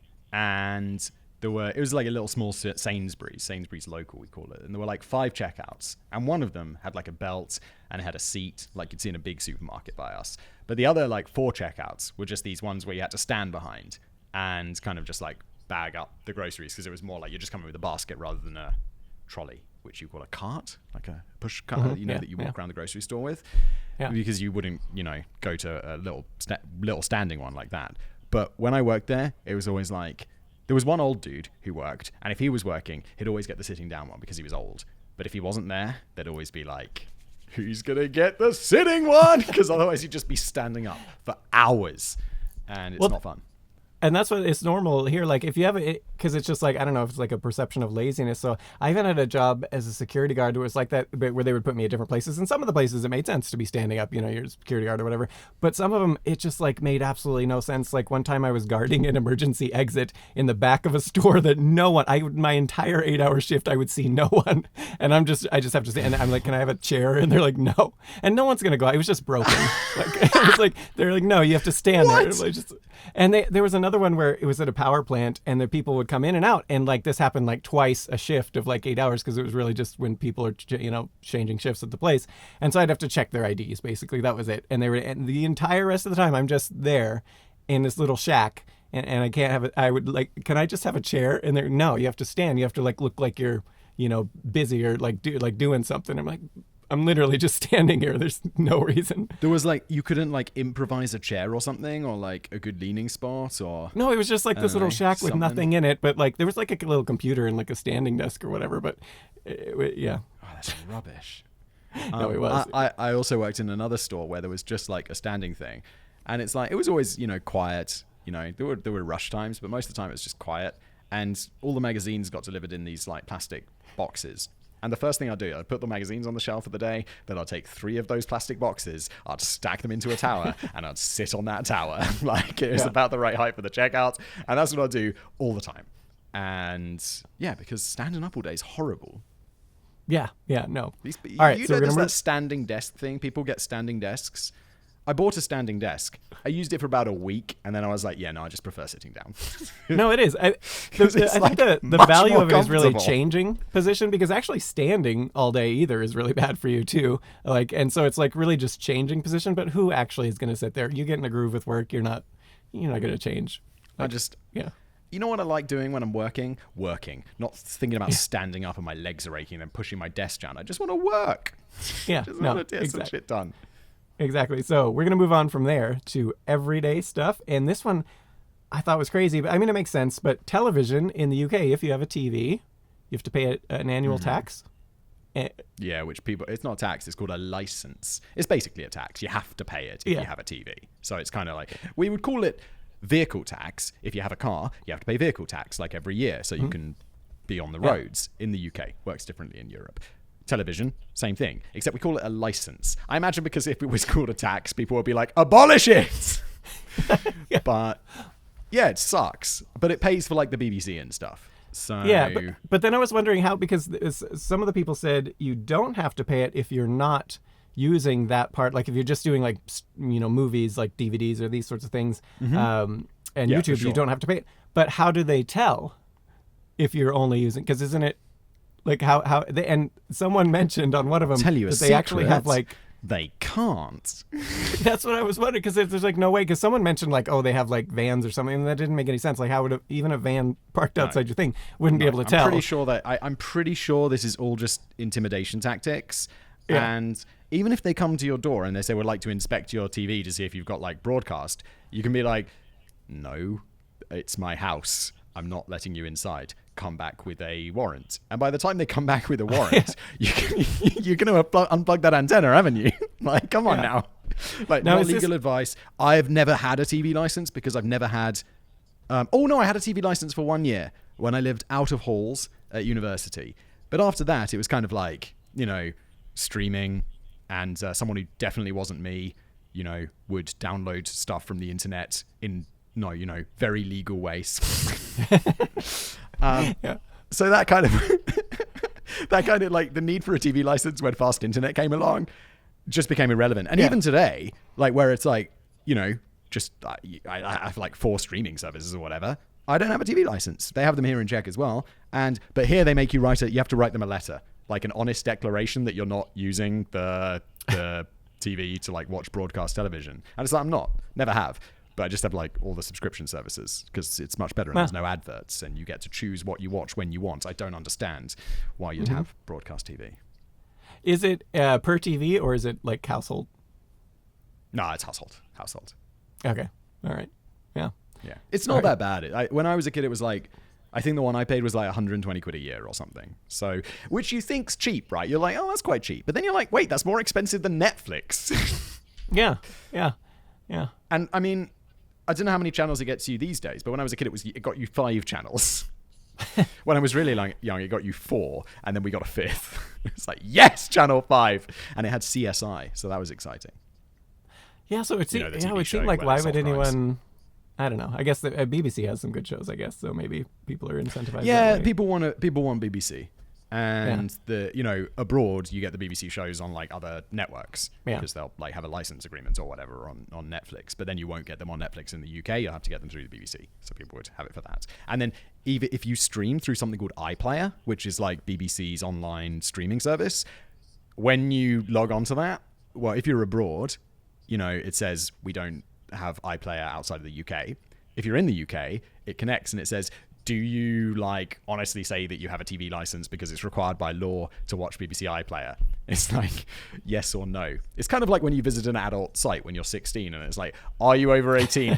Absolutely, my dude. Yeah, 100%. I honestly declare. Speaking of things illegal, so oh God. In the US, episode, am I? No, up into the 1970s. You had paid bathrooms similar to Europe and whatnot, but it was illegal to do like so like if you do like public urination or stuff, you can get ticketed, or you can even get like actually like arrested for indecent exposure. I'll have a pee in public all the time. Like no. I'll piss on like if I'm desperate for a pee, and it's I've got to be pretty desperate, and the next services is too far away. What are you supposed to do? I have to pull over by the side of the road and have a whiz. I'm not going to wet myself. What do you want me to do? Wait till I get home?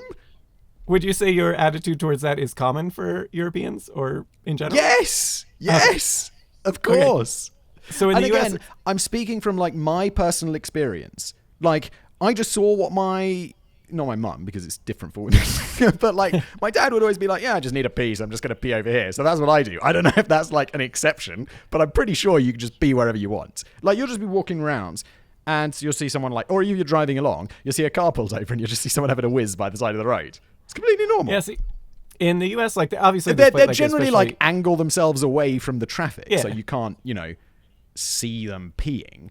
Yeah. But even if you did, you'd be like, okay, well, I'll just look away. See, I mean, there's certainly like that's a thing in the U.S., but it's also like if you're in a city and things and a cop sees you, you could get a ticket or even like indecent exposure, which is like a more serious thing. Wow. And so this was actually a thing in the 1970s. Most public bathrooms were paid. You had to pay for them in the U.S. And then there was 2 groups, the homeless. Did a class action lawsuit against, I think it was New York or something like that, because they weren't allowed to pee. They weren't allowed to just pee anywhere, and they didn't have money to pay for the bathroom. So what are they supposed to do? But they could get a ticket or get arrested for indecent exposure. And then there was a women's group too that sued for similar reasons. It was because it was unfair because men could just kind of pee quickly anywhere, and they couldn't. Yeah. And so it was a what was the lawsuit? I wrote it down somewhere, but.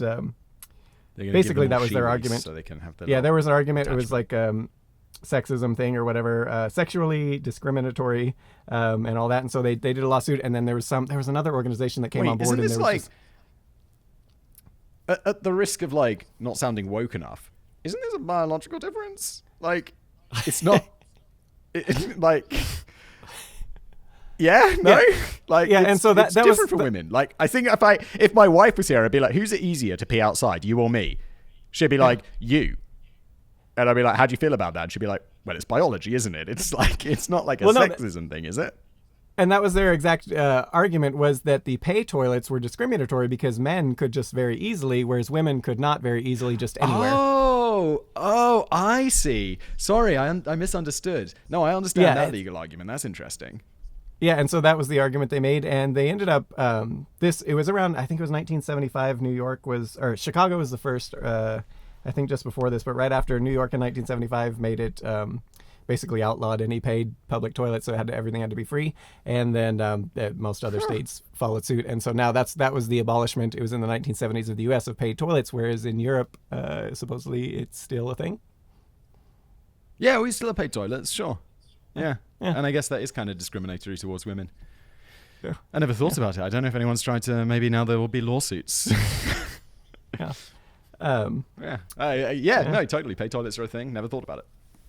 Yeah, no, that's odd. Here, there would not be a thing. Well, and one of the arguments too was that it helps pay for because usually those public toilets are the state or whatever funds them, and so they if there's a toilet where you're not paying, it's usually pretty grotty. But if there's a toilet where you're paying, it's usually super nice. Yeah. Well, and so in the U.S. that was sort of the argument, but then when it came down to it, the actual pay and versus the maintenance and stuff, it was like an insignificant figure. So it was just whatever, we'll just get rid of this.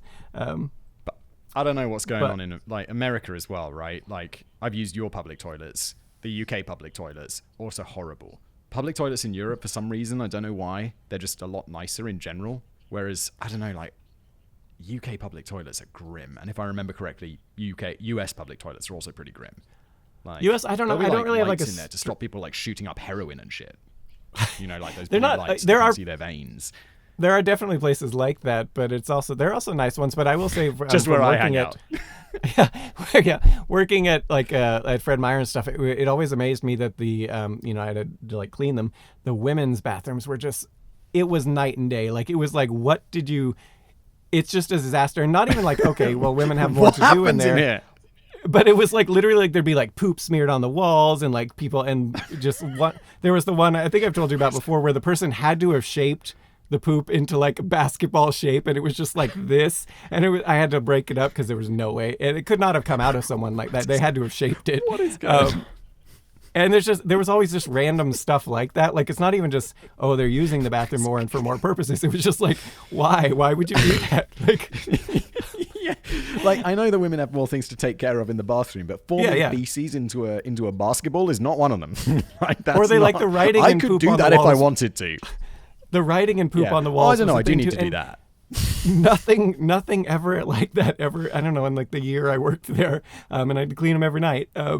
Ever happened in the men's? The men's were, always way cleaner. It just blew my mind a little bit. Wow. Yeah. When you first told me this, it did really surprise me, and then I looked it up online, and everyone seems to agree with you who has, worked janitorial. Yeah. So. Yeah. Well, all right. So moving on from there to eggs, refrigerated versus not in Europe. Obviously, in the U.S., they're refrigerated. Yeah. Well, in the UK, not refrigerated. In Czech Republic, refrigerated. Really? Even though it has the same because we talked about that thing you wash all your eggs, right? And so then they have to be kept cold. Whereas the eggs aren't washed in Europe, and it keeps them that natural cuticle egg saving. Yes, cuticle, that thing. But I don't know, for some reason the Czechs put them in the fridge, even though I'm pretty sure because they sometimes are a little bit dirty, like UK eggs, Oh, they will last longer either way, regardless of which side. That is one advantage of the refrigerator. Maybe it's for that reason. They're just because they just have a much longer shelf life. But yeah, the whole thing with that is just how to control the salmonella. And the U.S. does it one way, which they just scrub it clean and all this, and UK and stuff does it a very different way. And in both sides, they're just trying to control the salmonella thing, and both sides are basically equally effective. With the one advantage of the refrigeration is, of course, it lasts a lot longer. But I mean, you can refrigerate them the way they do it in the UK, and it'll last longer too. So. Yeah, I don't know. I just I'll just stick them in the fridge, and because it's also a place to store stuff. My fridge is never full, so I'm kind of if you've got some eggs in there, it makes it look a bit more full, which I feel looks better than just an empty fridge. It's one of those things. When I was a student, my fridge was always empty, and then as an adult, I'm oh, this fridge is still often empty. I think as I grew up, my parents always had a full fridge, and I just I think maybe it's also changed. People shop more often. My parents used to do a big weekly grocery shop, but now it's I don't know, we'll get groceries delivered 2 or 3 times a week or something rather than just one big shop. Yeah, that was another thing. I don't know where I have it on the list, but in the US, it's more common to shop like big. Like even like I shop like once a month. That's it. Like it's just, and I get it delivered. But but the grocery store is like You also 20 have minutes away Costco, too. dude. It's so good. Yeah, well, yeah, it's the grocery store is 20 minutes away by drive, so I'm not going to drive there multiple times a week, and they'll deliver it for free. So it's and I have space for storing stuff for a month basically, and milk and stuff lasts a long time because it's like ultra pasteurized and everything. So and I feel like a month might be a little less typical for many Americans, but yeah, going frequently like multiple times a week is not really common. Maybe in big cities, I suppose. I mean, if you want to get something like maybe I'll pop into the butcher or like to buy some specific ingredient that I've forgotten. But then, I mean, we live in a city, so like the nearest store's like 5 minutes away, but it's still easier to get it delivered and it's free. So like, or you pay like a subscription. I can't remember how much it is. It's like $5 a month or whatever for the pre-deliveries. And it's like, okay, cool. Yeah, that's my grocery store does. Like it's almost like Amazon Prime where you just pay like an annual. It's not very much, and then it's just free for the rest of the year. Do you have a Costco near you? I love Costco. We have Costco. I have in a the Costco, UK, but I don't have my a nearest membership. Costco is Paris.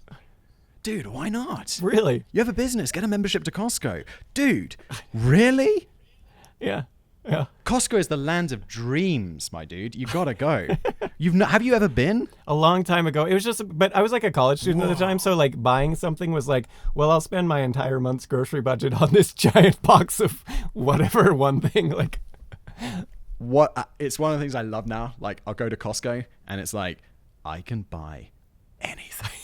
And it's like, because when you like the last time, like, because we have them in the UK, so I'll like rarely go to Costco. But like when I was a student, you're going, it was like, oh yeah, I shouldn't really buy those ribs. That's a bit too expensive. Yeah. But, like, I don't really want to get the giant jar of pickles because it's like a little bit pricey. And now it's just like, I can buy all the pickles I want. I'm an adult man. Yeah, I like that feeling. Yeah, no, I had that. And it's so stupid because it's just like ribs and pickles, but it's so like I had the same I'm not thing a child anymore. It was, I think, when I don't know, it was in late 20s or something like that. But it was the same thing because I grew up like it was not very affluent, and so like getting something random at the store, like it just wasn't a thing. Like whatever my mom picked out, like you don't say, oh, can I have that? Like it's just, the answer is no. And it's just, I was one time I was walking through the store, like I was out of college, and the business was going reasonably well, and I was just like, wait a minute. Okay, I think I wanted like Fig Newtons because I liked them as a kid, but I didn't even know, and I saw them and they're expensive, right? Like I had like one as a kid, and I loved it, and I was like, I'm gonna get those Fig Newtons. Like I can buy them. Like, there's nobody can stop me, and it's only like $5. There is that moment when you become an adult, isn't it? And you just go to the store. It's like the supermarket. It's just like, I can buy any. I still try to revel in that joy of being able to go in and be like. Now it's like, I feel there was a sweet spot from my like late 20s to early 30s where I had some money and I wasn't able to get fat. And it would just be like, I can go into KFC and I can buy, I don't have to think about what I'm going to buy for any reason. I can just enjoy it. And now it's like, I can still buy whatever I want at KFC, but I'm like, yeah, but I shouldn't because now I can put on weight, which is deeply unfortunate.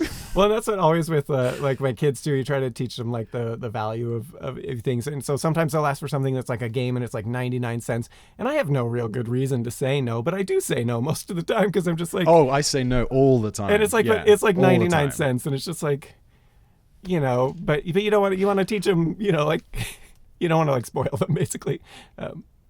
And I know it's stupid because it's just 99 cents or whatever. My kids will always be like, oh, can you get this, extra thing on their tablet or whatever, or the app, or like, can we get a lolly? And I'm always like, no, you already had one lolly today. Even though it's a lolly. It's like literally like 20 cents or whatever. Yeah. And because I feel it's, I don't know, if you just buy your kids whatever they want all the time, then they're going to end up like dickheads. No, absolutely. Yes.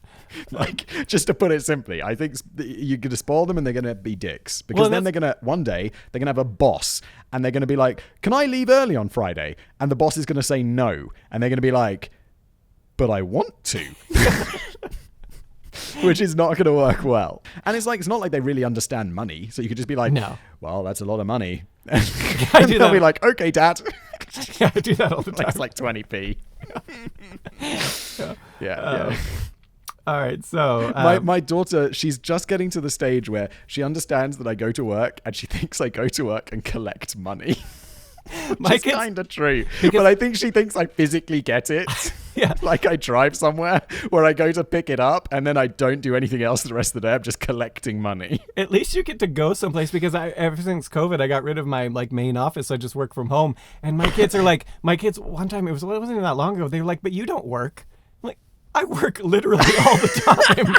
Like, but I'm here. They just don't. How old are your kids? Remind me, they're older than mine, right? Yeah, no, 9 and stuff, 9 and under. And but they see me on my computer, but for all they know, I'm playing with my tablet. You know, like it's for them, I'm just playing on my tablet all day. Yeah. You know, like no, I'm literally working the whole time. And we've had this talk because they were just like, you don't work. I'm like, it's like all the time. You're a man of leisure, Dad. The money just comes. I know. Like, I don't go anywhere. I just sit at home and play on my tablet all day. Yeah, I think it is useful for me to leave. We are well off topic. We're just having a chat about kids. I'm sorry. I have a tendency for this. Please take us back, as people who watch some of my other channels know. We'll go off on it. Yeah. Because everyone, I have to go. I gotta gym. Like, speaking of, dude, literally, it was like, I think it was 35, and I was just continuing to eat what I want all the time. And I was like, oh, this isn't working out like before. And then I went to my doctor, you know, for my yearly medical checkup, and he put me on those statins for my cholesterol and stuff. And we was like, and it's like, I never was like overweight, but he's like, you've definitely put on weight since your last medical. And I was like, yeah, I guess so. It was one of those things where it's like, you know, there's a big difference between looking good with your t-shirt on and your t-shirt off. And I don't think it had ever really broken through the t-shirt barrier, you know, where it's like just hidden under like a t-shirt. And then my doctor was like, you could use some more exercise. And I really suck at exercise, so I have a trainer and I go to the gym, and he you know, it's like, push it, let's go. And I'm like, dude, it works amazing, because in the rest of my life, like, I don't have a boss. I don't need someone telling me what to do. I just go and get it done, except for exercise, where I really need someone to tell me what to do. And that's a long way of saying that I have a hard out today. So it would be good if we could split it into two. Sorry. No, that will work amazingly well. Yeah, we can just stop right there for the day then. So would you say it is accurate, we're going to move on to dress now, would you say it is accurate that Europeans dress a lot nicer in day-to-day than Americans? Would you say that people from New York dress a lot better than people from Idaho? Is Idaho or like somewhere? Yeah. I'm imagining somewhere like in the Midwest where there's lots of farmers. I wanted to say yes, but then I don't know. Like, I feel like it depends on, you know, I guess New York's quite diverse within itself. It's one of those. This is kind of my point. Europe's pretty diverse. Yeah. Like, the people in Croatia are going to dress a whole lot different from the people in Spain and in the UK and in Norway. Yeah, and so that's what I was kind of wondering do you have your own, like, you know, Texas, like in Europe? Like, that just like... Wait, how do people dress in Texas? So this is what I was actually like cowboy hats and stuff? We did have people wearing like cowboy hats. That's very American, but like... So... Europe has this incredibly diverse thing. Is there such a thing as like European rednecks? Is that a thing, or is that uniquely American? Well, I feel like, I don't know about Europe, but like in the UK, we definitely like have what I guess you guys would call like white trash. Is that a politically correct thing? Can you still say that? It sounds terrible, but I still hear people using that one. But I can always use it because I was raised kind of white trash. Okay. I literally lived in Hunters, Washington, and you know, like that's. I'll let you give me the pass on that one then. Yeah. So yeah, definitely. Yeah, but it's so diverse. I mean, it's hard to make such a broad like statement. Do Europeans dress better than Americans? And you'd be like, well, yeah, Italians generally always dress super nice. British. Huge mixed bag. Germans dress weird. The Nordic people, I don't even know how they dress. And then everyone else, I guess, is somewhere like in the middle. Like, it's very diverse. And I'm sure like everyone's thinking like right now, oh, Simon, what about this country? What about that country? Yeah. But yeah, I don't know. I'd say like British is, I don't know. No, I wouldn't say so. I think it's just different. Well, because I was thinking too, like, say a college student, just say a typical college student in Britain, like a typical U.S. college student, especially like a freshman, might wear pajama pants or something and like a t-shirt to class. And is that that happens for sure. That's the same across? Okay, that's the thing. Yeah. We'd wear like tracksuits, not me personally, but you'd see people wearing like you see a lot of gym clothes outside of the gym, and my kind of attitude is like gym clothes, you wear them in the gym, but there's a lot of that sounds quite snobby. People will be like, "Oh, it's okay, Simon, it's comfortable," and that's fine. Like, I'm not judging, but like there's a lot of gym clothes outside of the gym at UK universities, like lectures and stuff. So not everyone's there like dressed in tweed and wearing a monocle. It's not like that. Well, and has that changed in recent decades from before? Yeah, I'd imagine so. Like, because now university, isn't it? In the UK, I think it's like something like half the population go to university. Whereas like back in my grandparents' day, it was probably like, I don't know, I'll take a total guess, but like 20%, maybe. I'm not even sure. Yeah. And there'd generally be, I guess, but then smarter people can dress pretty terribly. I don't know, but I would take a big guess and say, yeah, it's definitely changed. Yeah.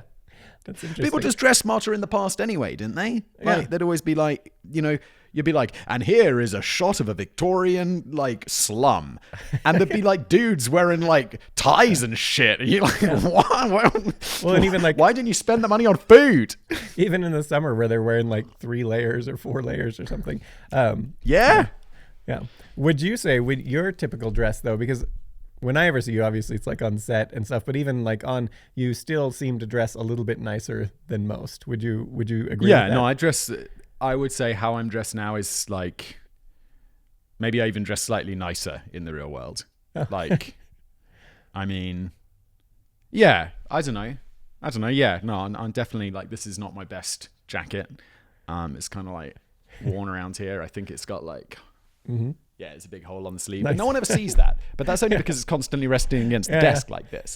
Everyone who's just listening, I got a big hole on my elbows, which is why you have those leather patches on them. So I could get it patched up, but it's also a bit too small. Like, it looks smart, but there's even a button missing. Like, and it's way too tight. Look at that. It looks ridiculous. It does look good on camera.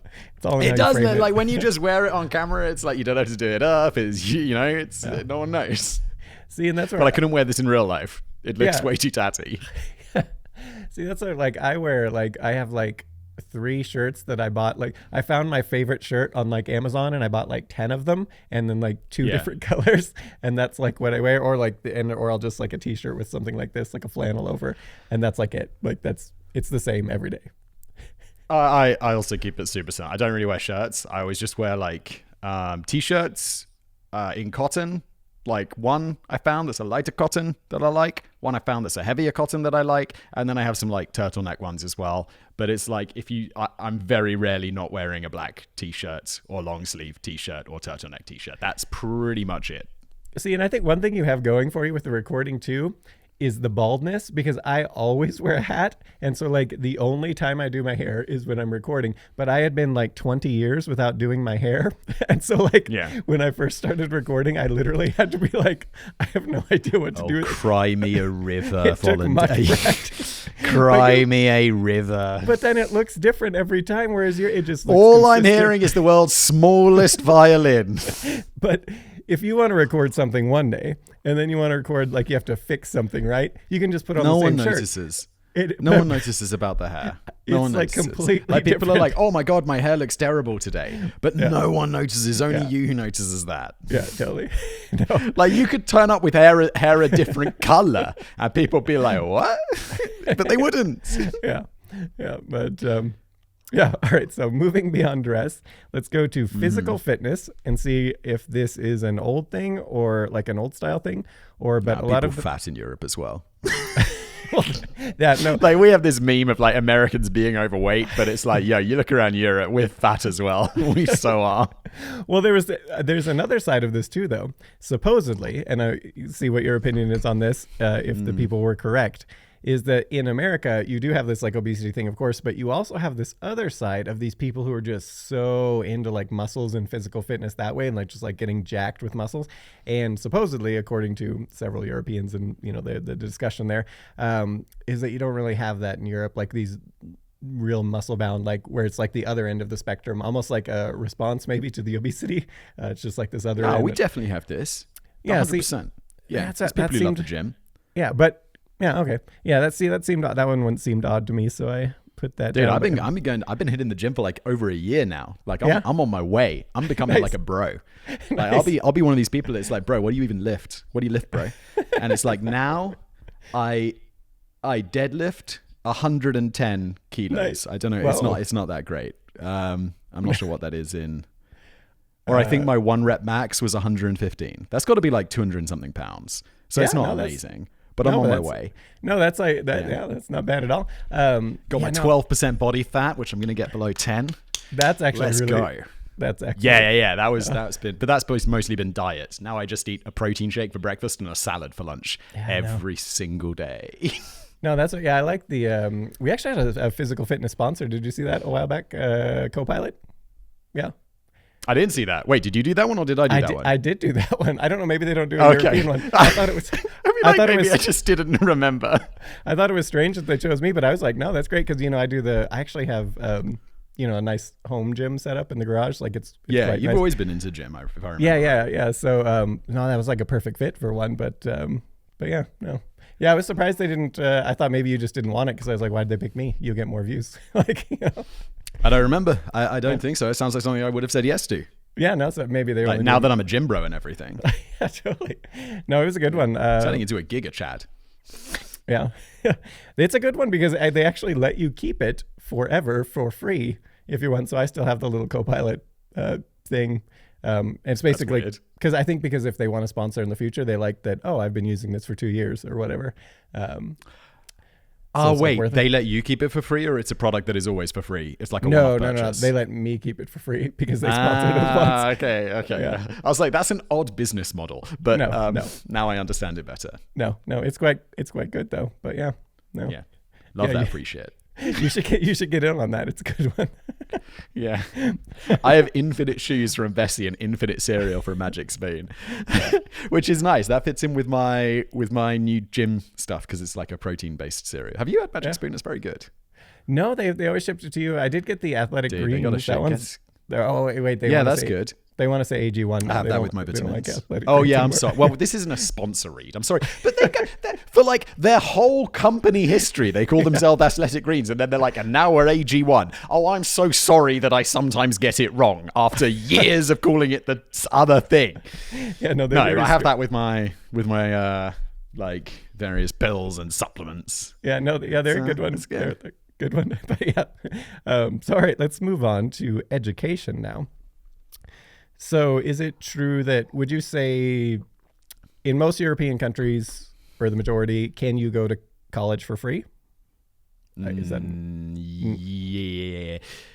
Yeah, I would say yes. Europe, no. UK, you have to Really? pay in the UK. Yeah, it's interesting because it's changed quite a lot. So I have a story about this. When I went to university, I was the last year where you could pay £1,000, so what, like $1,700 a year for tuition, and that was the tuition. I think the actual cost was like closer to £8,000, but the government subsidized like 7 out of 8, so you pay 1,000.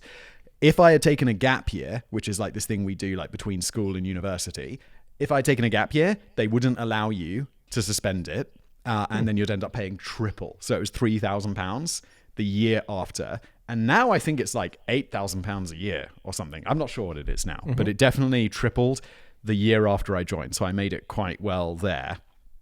And so that's tuition. And then the government also gives you loans. So then you also get, like, when I was doing, I think it was like £3,000 a year that they'd give you for like life and living and stuff. You still, that's not enough to live off in a year, obviously. But what was it? No, it was $3,000 a year. And then, you borrow that, and then it's like a super low interest loan. I can't even remember what it is. It's like maybe 0.5% above base, and they make no effort to get it back from you. Like, I finished university in 2008, and I never, probably shouldn't say this, I never paid any of it back. But then I started making some money, and I was like, I should probably pay that back just out of like, I wouldn't call it moral obligation. I'm not that moral. I don't really give a shit. But I was like, just for peace of mind or whatever. Yeah, So I phoned them up And I'm just like, I think I owe them probably like $20,000 equivalent. And so I'm like, okay, I got a bit of money, should probably, do my part. So I phone them up. I'm on hold for an hour and all I want to do is give them 20 grand. And so I'm sitting there and eventually I get some guy on the phone and he's trying to dissuade me from doing this. He's like, are you sure you don't, the interest rates can be very low. Are you sure this fits with your financial situation? I'm like, yes, just send me where to send the money. Come on, how hard is this? And so now I don't have any student loans anymore. But That's nice. It's sort of I similar. did feel quite gangster phoning them up. And then it was just like the least gangster conversation ever because I was just like, I just want to pay the whole thing off. And they're like, are you sure? Like, you don't have to. And I'm like, yeah, just send me the account number. See, the U.S. is like somewhat similar, although they do require that you make payments. But you can pretty much anytime, if it's through the government, you can pretty much anytime just say like, I can't make the payments now. And they're just like, okay. Like, and it's a similar where the interest rate is like below inflation some of the times. And it's just like, yeah, so it's like I've had this like same thing where it's just been what is like 20 years where it just pays and it just kind of like pays the interest, but it's like so low, like it is like a low amount for most, and it's just like. But then during COVID, they had like 2 years where they paused the interest. So for the first time ever, I actually was making progress because I just kept the payments even though I didn't have to. I just kept them going, so it like actually made progress. But it's like that too, where it's like such a low amount. But the total amount, I think mine is like, like something like 30,000 or something. And so the total amount is like, no, I would feel that, but the monthly amount is just like, like that's like going out to dinner a couple times, like. What happens when you die? Yeah, I don't know. That's what is the debts when you die? I never really thought about that. Yeah, do your debts pass on to the people you leave money to? If you're just like massively in debt and you're like, hey, so come to the reading of the will. Turns out now you're massively in debt. Woo! I know there was a time in the U.S. history where that was a thing and then they passed some laws to stop it. But I don't know. I feel like there's a couple exceptions where something that can be passed on. But I feel medical debt. Have we made a video about this? Because I feel like medical debt is something that can be passed on because otherwise the hospitals would be like, no, we're not treating you because we know you're going to die in like 3 months. Yeah. So then we're just not going to get our money back. So there was some exemption made for like medical bills, which makes sense, but is also fucking horrible. We're going to get into some of the medical stuff. I actually have a good example here for diabetics in the U.S. where it's just like, you better be rich or you're going to die. Like, that's just how it is. That's pretty fucked up. Yeah, it really is. Okay, so we are going to talk about healthcare differences then. Okay. Yeah, we're going to get to that. But going to the education thing, I feel like Europe or most of the Europe does it so much better because, okay, so we fund K through 12 or whatever, and that's great. Everybody agrees that's like a great thing for society. Everybody benefits. Dude, ages. I have no idea what K through 12 means. So by the time you're 7 to 18, you go to school, it's free. Okay. Public schools. Obviously, there's private schools you can go to if you want, but most people, public schools. Everybody agrees that's good for everyone, even the people who don't have kids, because now we have a whole generally educated mass of people, and that's just good for society. But college, it's the same thing. Like, what if we now have an extra skilled set of people, and the cost to the government would not even be like that bad, especially, and some of the universities, I was looking up some of the endowments some of these universities have in the U.S. So Stanford has Harvard's endowment and stuff. It's wild. Yeah, it's Stanford's like tens of billions, right? Yeah, Stanford's at 37, Harvard's at 50.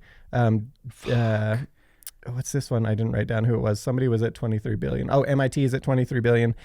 Duke at 11 billion. And you look their interest rate alone and the number of students, you're like, do they really need that money? Like, and that's not even like talking about like the government funding, but I just feel as if like the European way, yes, you could probably have these universities like your Stanfords, MITs, like these, maybe make them private, like or whatever, but have some for just everyone because it just benefits everyone. And I just feel like it works out.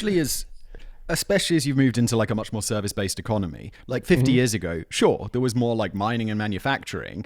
But now it's like everyone's just doing services because not that much mining and manufacturing happens compared to so many decades ago. But then again, the number of people who go to university has increased, at least in the UK. Yeah. That must be true in America as well? I believe so, but also the cost has been like skyrocketing, and like it's where And that also, you kind of bring up maybe the lower end. I mean, obviously there's government grants and things like that but you kind of bring up the lower end of society, which is also really good because, like you want to bring up the impoverished because then you have their children, more skilled and whatnot. It's just good for everybody. I just feel like it's a no-brainer. And like, why does everyone say, 7 through 18 is okay to pay for? We're not going to pay for those last 4 years, like when they actually learn the skill. And I feel like a part of it too, in the olden days, you had high school education was good enough to like get a good job if you wanted, like you say, like manufacturing and stuff, or trade or something. But nowadays it's just not. So I don't know. Your opinion? It's interesting. So while you were saying that, I was looking up, because my argument, like I was thinking, would be, well, yeah, but America has like so many good universities. Like, how many other countries can I, other than the UK, can I name 5 universities that are famous? Harvard, MIT, Stanford, Caltech. Yeah. There's going to be another one. I could do another one. Did I say MIT? I said MIT. Whatever. I can't remember. Yeah. If I thought about it, like I could name like big American universities. And so I thought, well, maybe it's because they're better. And so I looked up this ranking of the world's top universities, kind of thinking, well, shit, the US is just going to dominate. It does not. It does, but not as badly as much as you'd think. So top 10, 1, 2, 3, 4 are in the US, but 4 are also in the UK. And then there's Switzerland and Singapore as the other 2, which is kind of crazy because UK university ain't that expensive compared to like American university. Yeah. And certainly like going to Harvard or something is going to cost you a lot more than going to Cambridge, right? Do you want to know what the top university is? Can you guess? You could probably guess. In the world? Well, you'd think. In the world. Yeah, these are global. Ooh, that's a tough one. It's actually not what I thought it was, but it's definitely one of the ones you would think it was. Like if you guessed 3, it would definitely be there. US based or world? Yeah, it's US based. Number 1 is US based. Follow 2 and 3 are UK. I'll go with Stanford. No, Stanford is number 5. It's MIT. MIT, followed by Cambridge, Oxford, Harvard, Stanford, Imperial College London, the Swiss Federal Institute of Technology, Singapore National University, and then UCL and Berkeley. Interesting, right? Yeah. But if you look at like the top 100 universities, there are a lot of US in there and whatnot. So it is like the counter argument is maybe the US is just better. There's more money for research and stuff. So they're more on the cutting edge, which was one of the arguments. But it doesn't appear to be actually the case, like from what you're saying. Like, it doesn't seem to be the case. Like I'm scrolling through this, and US makes a lot of entries, but so does the UK. Yeah. Interesting. Like UK is so dominant. I'm kind of surprised by that. It's interesting because there's some stats on some kind of weird things we're going to go to later, and it is like the US and the UK are so similar in some of the things, and then it's like. Then Europe is like this separate. A lot of the different countries have like, it's very different. We'll get into some of them later, but it's kind of interesting. So we're going to move on from there. Wait, dude, I'm sorry. I don't want to move on just yet. This surprises me as like a British person. Because if someone said they went to Princeton University, I'll be like, oh shit. Like you got a giant brain. Princeton and Harvard in my mind are the same. Bro, they're not. Princeton is 17th. It's behind... Some I've never heard of the University of Pennsylvania. That's at 12. University of Chicago. That's at 11. Pennsylvania. Trumping Princeton and Yale. Yeah. I don't know. To be fair, I just pulled this from topuniversities.com, so I don't know if we can rely on this, but I do wonder too, for some of them, at least in the US, a lot of the universities, it's like, do they have really good sports teams? They're a good university, and it's like that has nothing to do with academics, but it's this perception is like I've heard of them, like oh yeah, but I don't think I heard of any of them because of sports, because I don't follow American sports. These are just in my mind, like who's got a big brain. And Princeton is like, oh shit, Yale, oh shit, University of Pennsylvania, apparently even bigger brains. And who would have thought Pennsylvania? So all right. This one I just put in because I know in the past we've discussed it. Your internet just crushes our internet. Like it's not even It's not even a competition. You win on not a price, comp, no. on speed. Especially price. The price. There was one, I don't remember. When we first started, I know you got a lot fancier now, but it was something ridiculous. One, I think you were like, it comes free with you always get it free or whatever with your place when you rent or something like that. And then you were like, or it's like $10. It's just like, yeah, it's really cheap. I think now I have like very, very fast internet, Yeah. and obviously prices have changed in the last however many years. But I think I pay like $20, $25 a month for 1 gig down and 50 megabits per second up. But that's only because it's not a fiber line. If it was a fiber line, it would be 1 up, 1 down, and it would be like $30, $40. See, they're right there. It's gotten so much better in the US. I would say when we first started with this, I would have paid, like it was much more of a discrepancy, but it's still like, I think I pay like 140 for like 700 megabits and then 25 up or something. Crazy. Yeah. Crazy. But as the Y on the internet, I think the interesting part of the Y seemed to be like in the US, you have these, certain entities that just like, this is my area for like super high speed. And it's gotten a little better there, but it's still not. Little monopolies. It's still not good, but it's just like, so they can kind of set the price. Whereas in Europe, my impression is that in most countries, it's just like people can bid, like the government owns the lines. Is that generally true in most countries?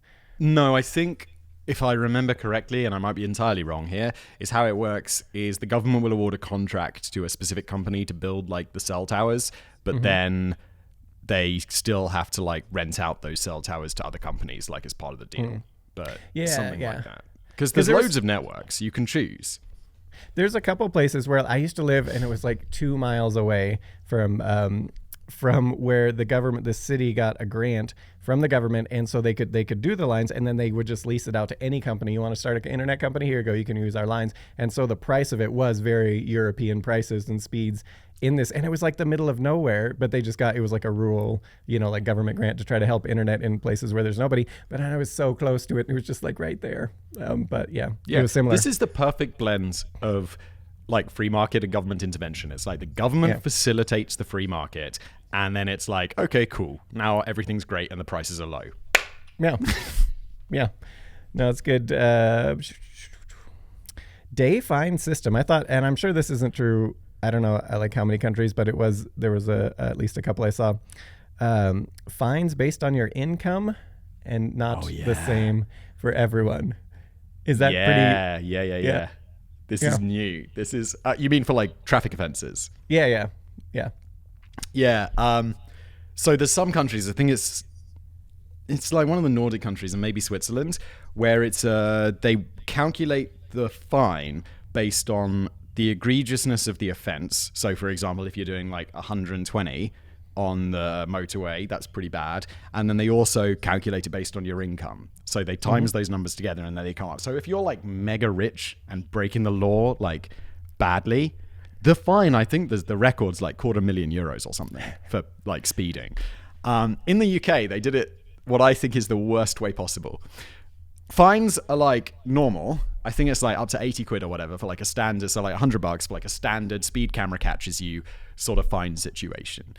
Income dependent, it then kicks in. So if you have like, I think it's like over 50 grand a year or something, then your fine increases. And it increases up to a certain point where it's like, but then it caps out at £500.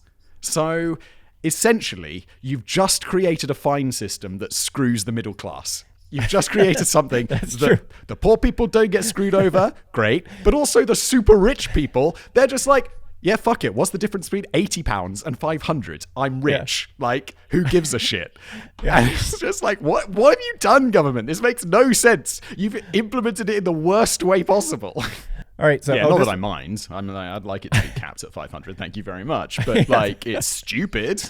Yeah, no, it is. So shoehorns. I know this one just was maybe a Germany thing, but I just thought it was interesting that everyone has shoehorns. Shoehorns are awesome. Wait, you don't have shoehorns? No, I've never seen anyone with a shoehorn. But I watched I gotta get you a shoehorn. It's awesome. You just slip your shoes on and then you use the horn and it slides. And you don't damage the backs of your shoes like with your feet. The shoes stay in better condition. I knew what they were, but it's like something like here it would be like a elderly person might have a shoehorn, like. And there was like a Simpsons everyone's episode. using the shoehorns. There was a Simpsons episode where Homer's like, ooh, foot goes in, foot goes out, and he's using his shoehorn. But like that's like my familiarity with shoehorns. But there's like You got to get a shoehorn, dude. Get that shit off Amazon. You won't regret it. And get a long one so you don't have to bend down. Like they make these really long ones rather than the small ones. The small ones, you're like, well, why don't I just use my fingers? I can take it. But just get a long one. You won't regret it. Interesting, because it's just, maybe, the U.S. is pretty, it's not as diverse as Europe, obviously, but it's diverse. So maybe my Pacific Northwest. Maybe just don't have the technology yet. Yeah, maybe just in the Pacific Northwest we're not advanced. We just haven't shared yet. So transportation, obviously. Primitive situation. Yeah. Europe obviously crushes the U.S. in public transportation. It's not even there major cities in some like a New York or something has decent, but otherwise. And your flights are so cheap there. You can just fly. Wait, don't you have Southwest? I hear lots of things about cheap Southwest flights. Is that not a thing? It's still. If you do way in advance, it's not too bad. But if you want anything like in the next month or something like that, it's just ridiculous, or even shorter term.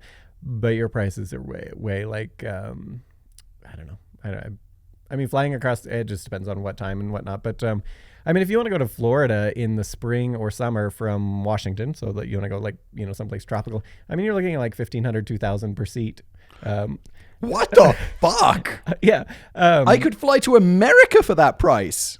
Yeah, I know. That was when I went to, when we went to what the fuck? When we went to Amsterdam. That makes no sense. Yeah, it depends on the time of year, of course. Like you want to go, but it's are you talking like economy class? Yeah, you don't want to go to a business class. You don't want to do that. What? $1,500? Isn't that like a 6-hour flight? Yeah, it would be the equivalent of like flying across like from the UK to the furthest other point of Europe. So because it's about similar size. But yeah, for whatever that would cost you, I don't know. So it's like I don't know. You could do it with a budget airline. It's probably $300, maybe $200 if you got it on a good day. Yeah, no, I was looking up some of the prices with just popping around Europe, and it just crushes. It's not even competition. You gotta like.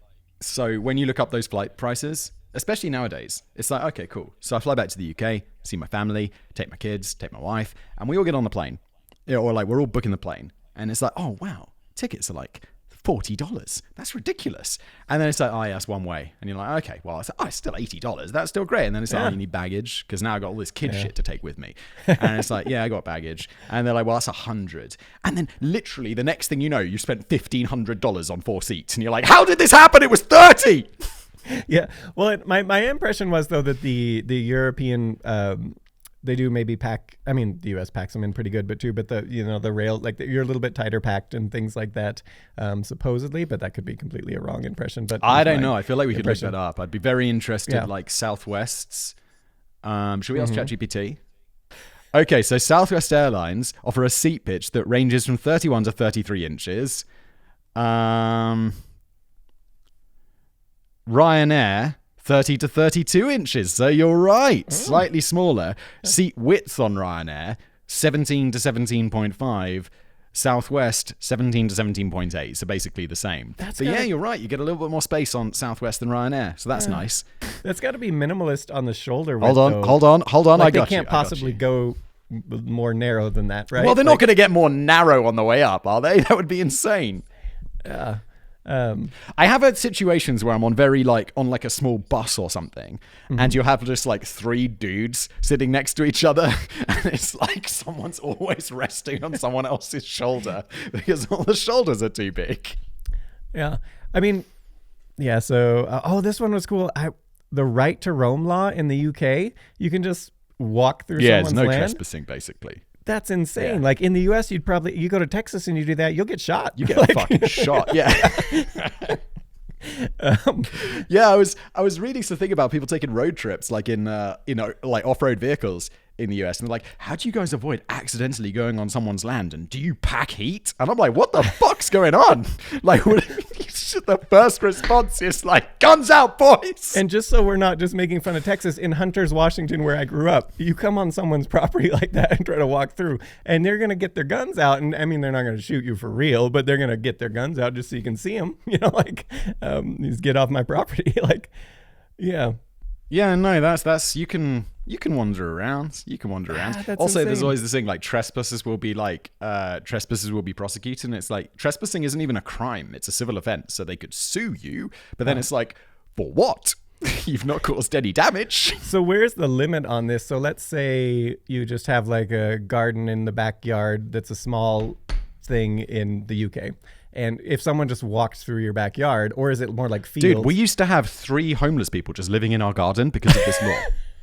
Nah, that's not true. There's limits. I'm not sure how it works, but it's just there's definitely like lines. And if that was if someone starts camping in your garden or on your farm, you're gonna be like, "Oi, fuck off!" That just they will have to. Brought me to mind like the Harry Potter where they're chucking the gnomes out of the back gardens. I just pictured like your family, and I gotta kick out the homeless people, like just chucking them over the wall. This is not going to surprise you at all. But I haven't seen Harry Potter. I mean, I saw the first one. But no, so but that's so weird because especially like if it was a farm field. Like I can see that, like that makes more sense. The maybe places in the U.S. it doesn't quite make as much sense. So like that's generally what it applies to. It'll be like if you're in a big park and you're walking, you can cross someone's land. Like if you're in someone's garden, I don't think that's okay. I don't know what the law is, but I've never had any complexities around it. It's always just been like, you know what's right and you know what's not right. Yeah, like it's just more of an etiquette thing maybe than a law thing necessarily. But I would say, yeah. Yeah, no, I just thought that was crazy. Just that, that's very different. Different. On the U.S. side, like on the transportation, the general transportation, I feel like the distances, like it was insane because even I didn't realize the longest highway in the UK is 424,000 Ariana Grandes. Let me guess. Go on. 670 kilometers. Is it the M4? I don't know. I didn't write down the name, but it's only 600. It's only 670, and that the longest highway in the U.S. is over 8 times that length. Of course it is. The UK's really big. Oh, it's the M6, not the M4. Sorry. Yeah. So like, one time this was the craziest one. So like I live in Bellingham. It was in college, and I was gonna go to Disneyland in California, Southern California. So it's like the entire distance of the U.S. Oh, basically. Okay. Sorry, I was thinking Florida. That's on the same side. No, yeah, it's on the same side, but it was. See, what was it? 1,700 kilometers. So my directions, I punched it into the GPS, and it says get on I-5, head south. Go 1.1 million Ariana Grandes and then get off, and that's right there. Like there's no other. It's a one road the entire way. That's insane. When you consider the whole of Europe, it's a bit different, but it's still not that far. Like I drove from where I live in Prague to visit my family in the UK. Just wanted to take like a big old road trip, and so I drove, and I basically left in the morning, and then stayed somewhere near the Channel Tunnel that evening, and then the next morning I drove to my parents' house, and that's kind of from the middle of Europe. So if you were driving from right on the other side of Europe, maybe it would take you a couple of days, maybe 3 days to drive. So it's not that far. This last weekend, I drove from the capital city of my country to the capital city of Germany, and it's like a 3.5 hour drive. That's insane. Yeah, Washington State. I think 4 hours to stop. I stopped for charging, and that was it. Yeah. Washington State alone, like if I want to go to Bellingham to my parents in Hunters, it's like a 7-hour drive on the highway. So far. And you're not even out of the state. Like but no, so it's I didn't realize. I knew the US, I thought Europe was bigger than the US basically, but it's almost dead even. It's 9.8 million it's pretty similar. Square kilometers for the US, and it's 10.2 million square kilometers for Europe, all of Europe. And that kind of blew me away because I knew it was like the US was big in Europe, but I thought Europe was still a fair amount bigger. When I lived in the UK, I was very jealous of America and the geography because I was like, wow, it's really cool that you guys can just drive for like days. You can just get in your, because I love taking a road trip, and I'd be like, it's sick that you can just, wherever you live, you can drive and experience basically some different culture, different big city. You can just drive. And I'm like, in the UK, it's like, yeah, you drive and it's like a day later you've reached the other side, and you're like, well, that's kind of disappointing. And now I live in Europe, I'm like, I think it would have been more awesome when I was younger because I had much more spare time. But it is really cool to be able to just jump in the car, and there's no borders because it's all European Union. And you can just, and even if there is a border, you just, maybe you'll be waiting 20 minutes in the car. But it's like, you can drive anywhere. Like last summer, I took a road trip down to, we went all the way down to, don't remember the name of the country. Shit. It begins with a B, Bosnia-Herzegovina. And it's like, yeah, you're there in like a couple of days, and it's so different. Like people smoking inside, they're eating all this different food. You're like, what is happening? And it's just like, it's not that far. Oh, Serbia as well. I went to Serbia, and it's just so different, and it's cool. Yeah. And I wish I had that when I was a kid. Yeah, no, it's crazy because here, like, you don't really get that. Like you can go, like you say, like drive half a day, and it's suddenly, a completely different.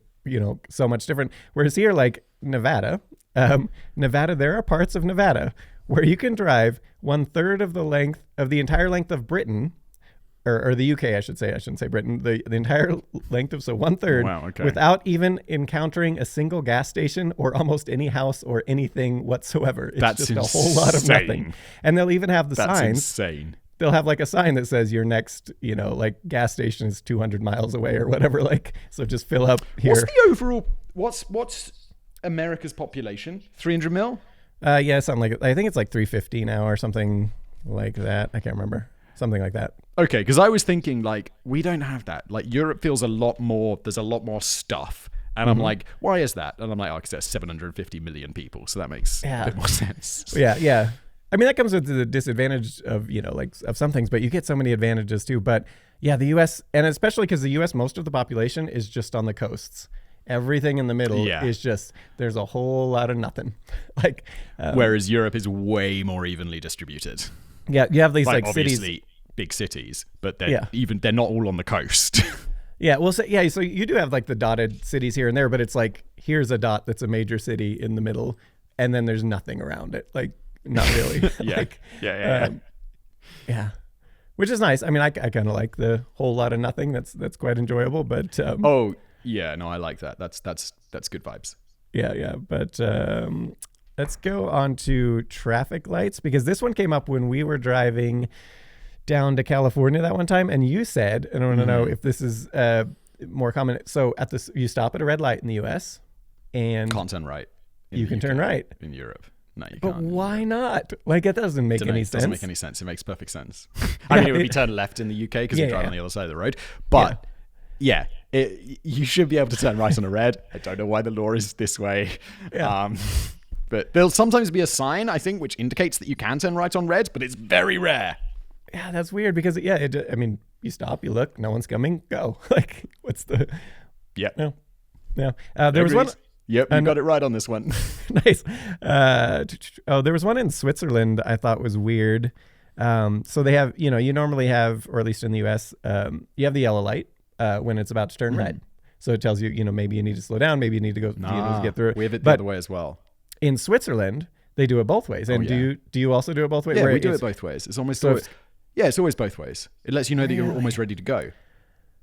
Okay, but it makes sense. Because so much of traffic flow being disrupted by traffic lights is not really the traffic lights themselves. It's this slow, like, first person goes, second person goes, third person goes. Yeah. If everyone's paying attention and the light goes green, everyone can theoretically move off at the same time. Yeah. Okay, but here's my one question. If it turns yellow when it's about to turn green, if no one is coming, do people have a tendency to just go? You can see. It's quick. You don't... Okay. No. What do you mean? Wait, sorry, I think I misunderstood you. So if it's about to turn green, so it turns yellow, but it's about to turn green. If people see it's turned yellow and they know it's going to turn, do they just go if no one's coming? Like if they're just looking, no one's coming, or do they wait? Do you have to wait till the green? You wait for it to be green. But do people if there's a camera, you'll get a ticket. Okay, because I would in the U.S. Yeah. the second it turned yellow to be green, if no one's coming, people are going. I guarantee it. Like, We have red light cameras, so they'll like at a lot Yeah. of places, so they'll get you if that Yeah. happens. I misunderstood you thinking, how do people know whether it's yellow from starting or going? And I'm thinking now. Oh, that's true. I think how it works, and it's insane that I don't know this, considering how many fucking traffic lights I've looked at in my life. Yeah. But I think when it's stopping, it's yellow, it's green, green goes off, yellow comes on, yellow goes off, red comes on, sequence. I think when you're going, red is on, yellow turns on, both red and yellow turn off, and green turns on. Okay. Does that make sense? Did I explain that well? It does, but I imagine it's one of those things, like, it seems very confusing to me, but I imagine as soon as you did it for like 20 times, you wouldn't even think about it anymore. Like, It's also good for when you're street racing, because unlike in America where you don't know when it's going to turn green, it's like, it turns yellow, you lift your foot off the brake and you get ready. Dude, Switzerland, another thing about Switzerland. I was once driving in a country called Liechtenstein, which is this like micronation next to Switzerland. And I put it into my like Waze that I want to go back to my hotel. And the next thing I know, I'm crossing over the border into Switzerland, because apparently taking the Swiss highway is the fastest route. It's like 5 minutes on the highway rather than going through all of Liechtenstein's like windy roads or whatever. The problem was, you know how much I had to pay to go on the Swiss highway? 60 euros. Because they're like, oh yeah, you need a vignette, like the highway sticker, and you can only get it for a month, and it's 60 euros. So I'm like, oh, fuck you, Switzerland. Fuck That's you, crazy. Waze.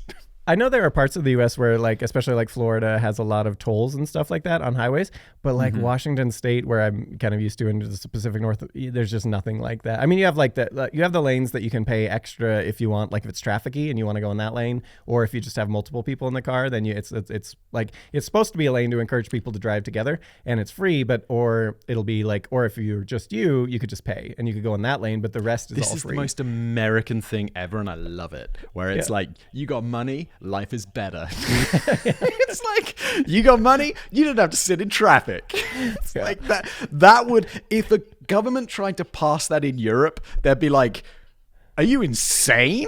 Like, are you insane?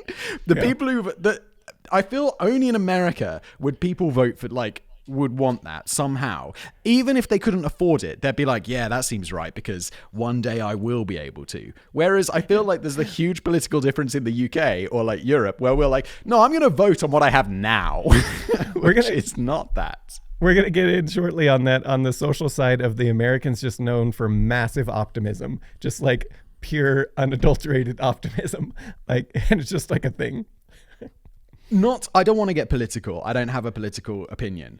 But I feel that a large reason that the Republican Party in the US gets elected isn't because of reality. It's just because everyone's so optimistic. Like, it's like, yeah, tax cuts. And it's like, yeah, but then you look at the number of people who are going to benefit from these tax cuts. And it's like, it's just people who are like pretty rich. But based on the statistics, you know that most people are voting don't fit into that camp. So they're just all aspirationally voting because they're going to be there someday, but it's probably not going to be in the next 4 years. So what's up? You're just so optimistic. Like, to represent the rednecks here, the general mindset is also that the government can't tell me what to do. So less taxes. I don't care if these other people, because they got their money and whatever they did it for themselves. And if I wanted to, I'll do it for mine. But I don't want the government coming into my house and telling me what to do. Okay. So I'm going to vote that way. Okay. And it's not so much that they don't realize necessarily it's like maybe disproportional. It's more just like anything that's the government not telling me what to do, I'm for. Let's do that. Unless it comes to women's bodies. In that case, no. Yeah. Well, there is that like dividing line. Yeah. Because now there was just that huge case that it's now like, oh yeah, fertilized embryos are now children. It's like, bruh. Yeah. Like, yeah. bruh. Well, that's it. No. It's that one is the unless it interferes with my belief, and then the government should definitely tell us all what to do. But that is the yeah, no, that's my politics as well. But yeah, right. But yeah, no, that's my politics. I want exact things exactly how I want them. Yeah. No, but that's the I think the general mindset there. Also, no taxes and everything should be free. So all we need to do is like find a giant oil reserve. But okay, so we're gonna get into culture now because this is a good segue. I just thought I threw this one in. It's just like a minor little thing, but I just thought it was bizarre. So affairs in different countries in Europe. So there was a question by This is like stereotypes. Like if you said this, it's just French people. It's like it's like such a stereotype. It's the percentage of people like who French in the people. country who think it's morally acceptable for a married person to have an affair. And in France, it is 53%. Yeah. The French are like this. Yeah. It's But like then if you do more the than math, half of people think it's cool. and yet there's 2 people in the relationship, so you do the math. I mean, like it's every relationship. Yeah, I mean, but the people who think it's okay are more likely to couple yeah. off. I Yeah. figure. No, So but- you'll have like it won't quite be like that. But I just thought, yeah, France for sure. to contrast it, the UK and the US was 16%, UK 24%. Germany was up there at 40% though. Czech is at Wow, that's 36%. Yeah, Czech was still 36 that is feels pretty high, about but right. the France one was 53%. So France is so high, mean, yeah. Yeah, I just thought that was interesting. I mean, people 16 have their does own feel very relationships. low. Yeah, I mean, it's the people who consider it morally acceptable doesn't mean the people who are actually doing it. They might just think it's wrong, but they're still doing it anyway. I don't think it's a black and white issue because I think in some situations, sure, it can be morally acceptable. In others, no. And everybody But has their own like- relationship where they, decide what they want to do. Right, But, people have exactly. yeah. I just thought it's just the discrepancy between like France and like the UK and the US. It's just like this huge. That was an insanely high number. I'm surprised it's not higher in France. I just thought it was like 70-80%. Well, you got to think, if those are the people who think it's morally acceptable, there's some people who don't think it's morally acceptable who are doing it anyway. Like it's do it anyway. Yeah. So it's probably like a higher. They're like, no, I'm a piece of shit, but yeah. Let's see. I feel like Italy could be up there, but I might just be biased by like thinking about Berlusconi. I didn't put all. I only put like a subset of nations. There's kind of the outliers. So yeah, I mean, Italy clearly must be between. France was the top spot. U.S. was the lowest. Okay. And then Okay. in between. Socially, Americans known for massively oversharing intimate details about their lives, even with strangers. Would you say that is accurate compared to? Yes. Yeah, dude. Americans are always like talking about shit. I'm like, interesting. It's like, I'm not going to tell you about that. Yeah, I thought that. I mean, obviously, it's not a universal. People just say hello to you. Like, yeah. Anytime I go to America, it'll just be like, oh, hello there. And I'll be like, hello. I definitely prefer. Just you'll be in a lift. It's just like, hello. Or like you'll be in an Uber and it's just like, I feel like conversation happens more often than not. And it's weird. When I am out and about, I often will wear, I utilize my hat very well because you can break eye contact and then like they won't talk. Like it's subtle, and they're probably not even realizing, the subtle, or if it's a thing where if I'm going to like go in a very, where I might be talked to, headphones. Oftentimes I don't even got music on. I just got the headphones on. But I prefer the European. Dude, sometimes way as well. I'll be wearing headphones and I'll hear someone talking to me and I'll just pretend not to hear them because I'm wearing headphones. No, exactly. I do the like someone will come up to me and I'll be like, and they just like realize that I'm listening to music even though I can definitely hear them. No, I prefer it's the kind of European way as well. But yeah, it's it's not a universal. There's plenty of like Americans who don't like overshare or these sorts of things. But yeah, that definitely seems to be the best Americans. Yeah, totally. Mental health stuff. I thought this was interesting and see if it's changed but supposedly like in America, like a few decades ago, mental health was like very stigmatized, and now it's like it's getting to be extremely normalized, whereas in Europe, supposedly still kind of taboo in general. Yeah, definitely. I think we're gradually making steps in your direction, but it's pretty wild. Like, it's definitely way less talked about. It's definitely way less of a thing. Most people are not in therapy or in psychiatry.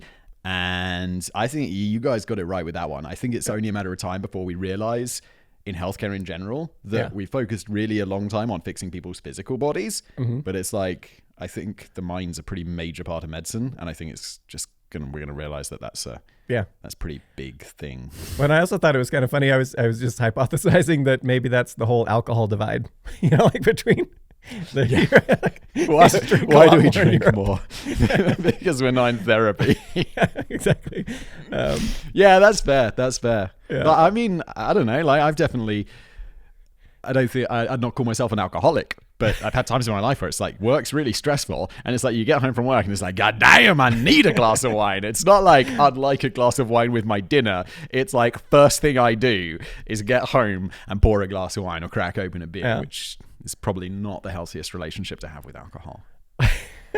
Yeah, that's okay. Here's one that Europeans do, or at least supposedly, talk about the weather more. If they're going to talk to like a stranger or whatever, it's the weather. Yeah. And I was trying to think why this would be, but then I thought if you're walking everywhere, which is more common, you're going to be a lot more caring about the weather. Whereas if you're driving everywhere, you don't care. Like it was raining and snowing out, and I was wearing this. Like I just got in my car and go. Like I didn't put on a jacket or anything. Yeah. So I thought maybe that like spurs it, but it was like a thing. Like supposedly stereotypically, Europeans talk about the weather a lot, which is I think it's also just our version of small talk. It's just that. It's very stereotypically British as well to talk about the weather. Yeah. Well, I was thinking, too. So there, you're not really saying anything. So you're kind of like small talk, but you're not saying anything personal. Like you're not. Be like, "Oh, lovely weather we're having," and the person be like, "Oh, yes, lovely weather," and that's it. That's all the interaction we need. That's plenty. I think you got it. I think the people in the UK got it right on that one. I'd just rather be silent. If it wasn't so like awkward to be silent, I'd just be silent. I'd just be like, no. That's what you got to get. I don't know, the hat with the bill. It is essential. You can cut off so much of that just by subtle body language of the hat. Like down a little bit. It's quite versatile in general. I think I have a hat. Gas hat like this. Oh yeah, that's nice. That's a nice one. Warm. Yeah. I like it. It's pretty good. Haven't done this in a while. So going back to the optimism in America, and also more stereotypically, this is a Stetson. That's American, right? Yeah, I've heard that brand. Yeah. Oh, that's gross in there. I shouldn't show it to you. It's always sweaty and nasty. So also Americans, not just more stereotypically optimistic, but more future focused, apparently, supposedly, and more individual achievement focused, apparently, supposedly. Would you agree with that sentiment in general? Yeah, but I'm an American in this regard. I'm like super future focused and super individual achievement focused. That's what I was reading some of these things, and I was like, that is like Simon's like not like that at all. Like where it's like where that you. Oh yeah, no, but you were aligning with the American. I would say you were aligning with the American side. I definitely align with the Americans in a lot of ways. Yeah, on with this kind of work stuff. I work way more than the average European person. I like work. Yeah. Well, and you also like a lot of the criticism of the like the European companies is they're just like, if this is the way we've done it, this is the way we're doing it, unless we're like absolutely forced by the government or something to change. Yeah, it's really insane. Or like just whatever, or a company. And whereas you, like, if you can find a new way to do something more efficient, you're gonna just like implement it immediately. The waste and insanity in companies is just like, whenever if I've got a mate who works for a big company, they're like, oh yeah, well we do this like this. And I'm like, wait, you don't have a computer doing that for you. You have people doing this. And I'm like, not just that, but you have people in your office doing this. And I'm like, well, one, you should have a computer doing that. Or two, you should have outsourced. And I don't want to be like, like one of these people who's like, outsource all the jobs and there'll be no jobs at home. And it's like I get that argument, but also company's going to company.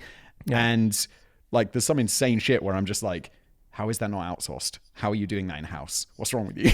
And it's just like so and these are companies whose mission, like by the definition of what a company does, is to make money for shareholders. Yeah. And it just sometimes seems it's like, what the fuck you up to? This is madness. Like I wondered if it's like, so there's so many more like labor laws and things, if it just like is sort of instills a culture of just it's do it hard the way, to fire because there's someone. so much red tape. There's so much red tape. Let's just do it the way we've always done it. Like let's not mess with it. Whereas in the US, it's a little bit more like yeehaw, like let's just like, go for it. Like, yeah, I think that's true. I think your general attitude toward like like I would say our business environment is way more regulated and way more like by the book. And, you know, you wouldn't take the supplement industry, which I hear about. I think I recently made a video about this. And it's just like, yo, so wait, I can just like go find some tree bark, grind that up and put it in some gel caps and be like, yo, power tree bark for testosterone. Yeah. And I don't have to back up any of these claims. I just have to market it really well. I feel like if you did that in the UK, you'd go to prison. And you like, here's the thing. You could say we have this magic tree bark and it could just be like, you know, sand. Like it doesn't have to be tree bark even. Yeah. Like you could just say it's tree bark. It doesn't matter. Like, and this, I feel like I don't know, but I don't feel like we could do that in Europe.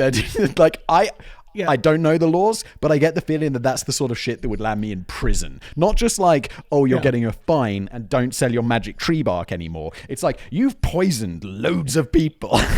Yeah, it's a thing. The U.S. supplement industry is insane. Like, it's insane. Any store-bought brands in general, because of the price sharing with the store and like that what they have to do, like what they're actually making per bottle of a $10 bottle is just nothing, and so they can't put anything good in it. And so often it's even some of the bigger brands like the Walmart ones. Some of them you look at it and it's just like when you look at third-party testing of it, it's just like it had none of the ingredients it says it has. You know, like and so you do always like there are good ones. There are good ones, and you got to look at just the ones who are open about their third-party testing, and they'll say yes. And I can't remember the certification now. AG1 certified that way. It's exactly NSF what's in it. NSF Sports. Yeah.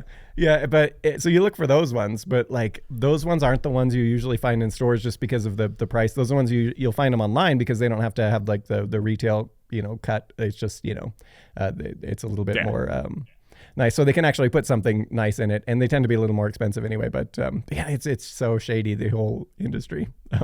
It's crazy. It's not regulated. Let's see. Oh, Americans, the reputation for overthinking constantly. Would you say that assessment? Interesting. Yeah, I thought that was interesting. I have a rule. I'll say thank you once. Yeah. Like, cause it's just, I feel like that's enough. Just like a nice, sincere thank you is enough. I also recently came up with something. Sorry, this is so off topic. Just carry on. No, go ahead. I won't even. No. Okay. Go ahead. So I've come up with this thing where it's like offering to do things, right? And I'll now, like, because you sometimes get into this conversation where you're like, no, please. And you're like, no, I'll do it. No, please, I can. Or it's like, no, is this a European thing? Like where you go back and forth? Like you're having a meal and you're talking about the bill. It's like, no, I'll get this one. You get the next one. The person's like, no, please let me in. And you're like, no, I'll do it this time. Just for whatever reason on anything. Or like this, or like doors, like you hold the door open somewhere. They're like, no, come. And then you're like, no, come through. Now I'm always like, I will offer twice. That's it. And then no matter what it is or whatever situation I'm in, I'm like, from that point on, if you reject it twice, I'm taking what I want. Yeah. No, so it's like, if I'm out for dinner, it'd be like, sure. Yeah, you pay. You got it. I've offered. That's enough.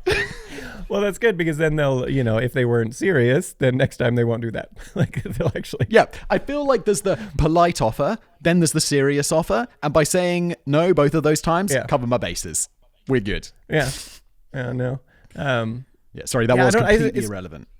It's a sort of a similar thing because I think the thank you thing, it's like if it's just a normal thing, like in America, you would say, oh, thanks, you know. But if it's like a big deal, you want to like overemphasize it and just be like, thank you multiple times, just so you know, like this is a bigger deal to me than the.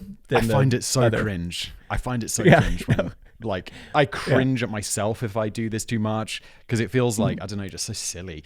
I grew up do you do Christmas cards? Not Christmas cards, thank you cards. Like, if someone sends you a gift, do you have to send them a little note? Like, by it depends post, on the thing. Written by hand. Yeah, like, I would say not for everything, not for like a birthday, but like a graduation or these sorts of things, then yes, absolutely. All right. Every birthday, every Christmas, every graduation, everything. You'd get like 15 gifts, let's say, from random relatives and friends of your family or whatever when you're a kid. And then after your birthday, you'd have like this 2-week grace period. But if you haven't written a thank you note and mailed that shit to that person, and it was always like, thank you for gift. I'm going to use it for purpose. Thank you again for my birthday gift. Lots of love, Simon. And every single one was the same, and I hated doing this. So, just not because I'm not grateful, but let's say my nan comes along to my birthday party, she gives me a gift, and I'm like, wow, that's a nice gift, Nan. Thank you so much. She would still expect a week later a thank you letter. And I'm like, that's insane. So I think I got to around the age of 15, and my parents were like, you got to write your thank you letter. I'm like, no. I am not doing this. And they'll be like, well, people won't send you gifts. And I'll be like, fine. It's like, so don't send me anything. Because if it was like a birthday here, you would just say thank you, and then that's done. Because you're sane. It's an insane thing to do. Thanking someone in person is obviously more nice and personal than writing them a fucking bullshit letter, which is basically what we had to just before mail merge. It's insane. Well, and if it's just like a little, they gave you like a $10 gift card, it's like, thank you, this is life changing. Like what do you say? Like, thanks. I feel like I'm going to name and shame people. I'm not going to name them, but they probably know they are. Like relatives, they're not going to listen to this show. But it'd be like, oh, thanks. Do you have W.H. Smith's? It's like a stationer, like where you can buy like pens and pencils and magazines and stuff. And it'd be like, oh yeah, thanks for the £10 W.H. Smith voucher. I'm going to use it to buy magazines. I feel like this is a purposeful thing I'm supposed to buy. I'm gonna buy magazines and a Mars bar. What are we doing here? This is exactly so the one time we would do this here is like graduation. So when I graduated and everybody in Hunters, it's a small community, everybody gets you something.